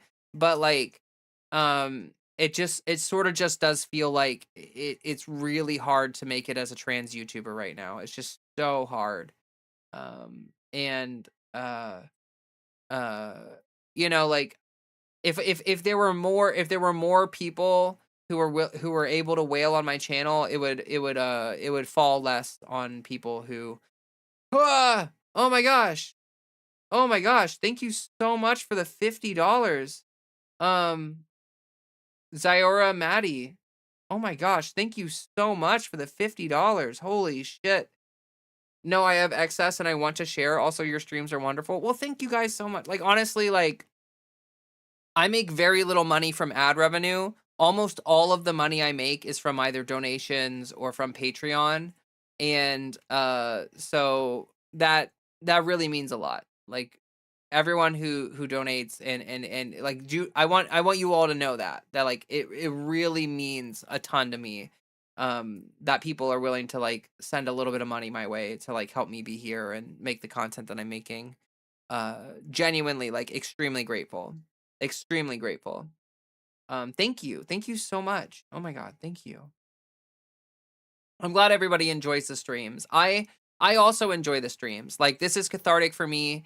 This is really important to me to be here and to be fighting and to be like standing up and trying to make my voice heard. Like yes, part of this is me trying to like do this as a job, but also like I never want to lose sight of the fact that like this is like actually really important to me outside of the money, you know? Like hearing the positive feedback from people that like the streams mean a lot to people, or they find it comforting, or it helps people through dark times and stuff. Like I'm trying not to cry right now. Like that stuff means a lot to me because like the one thing I want to do more than anything in life is try to leave the world better than like when I got here, you know? Like I really want people I want the world to be a better place because of my involvement with it. I want to try to bring more light into the world. And yeah, I you know, it's doing stuff like this like fills that cup for me. So thank you all so much. I I don't want to end stream after all the amazing like kindness that people have just shown me, but thank you so much. Also Ziora, I don't know if I'm saying that right. I'm sorry. But you've got an actual channel, I see. You've got a channel here. Looks like you haven't posted anything super recently, but that's cool. You love to see it. Preservation of MMO games across all platforms and media, game files, video footage. Oh, that's cool. That's a cool thing. Indiana really sucks for trans people nowadays. Your optimism really helped me tonight. Thank you. Oh yeah, no, I feel it. I feel it. I mean, it's not easy out there for sure, and it's really like it's painful seeing all the news and everything that comes in. Like I don't know about some of you, but I've seen some of the more dark news stories that have come out recently, and it is really it's tough. It's tough, but we're in this fight together. Like I'm trying really hard not to be parasocial, but I do love all of you. Like people in my community do mean stuff to me. Like it's not like you're not just money bags or whatever. Like you're all individual people living your lives. And me being able to provide something just like really tiny but helpful is it means a lot to me. Means a lot to me. So yeah. Eh, uh, ahem. Trying not to cry. Trying really hard not to cry right now. Um Oh my gosh, it kinda sucks that I'm not gonna have any more streams the rest of the week. Uh, yeah, it kinda sucks, but it's okay. I will be back next week with another stream, which I'm with more streams actually. And, I'll have a video out this weekend. I was gonna have a video out last weekend, but I decided to push it back a week so that I could have it come out while I'm gone. Like, I'm trying to, like, make the weeks where I have stuff going on, like, I'm trying to make it so that I at least have a video come out or something so that things aren't completely quiet on my end. But it's hard. It's a little bit hard. The time management is a little bit tricky with that. Anyway, huge love to everybody. I need to go make dinner. It's almost midnight. I am so hungry. I really need to go eat something. So I'm actually really glad we didn't lose power tonight either. I was really worried because of all the storms and stuff that we lost power a couple times earlier in the day, but yeah, so I'll be back on Tuesday of next week. Tuesday next week will be the next stream, but I will have a video coming out this weekend. I hope that you all look forward to it and enjoy it. And yeah, I really appreciate it. So, last couple things. Freddie is a cute boy. So enjoy the cute boy because he's cute. He's very cute. He's such a good boy. And I encourage all of you to drink some water, have a nice little snack, do what you can. Self care is important. Make sure that you're giving yourself a little bit of that. And I will catch you all on the flip side. Much love. Peace out, everybody.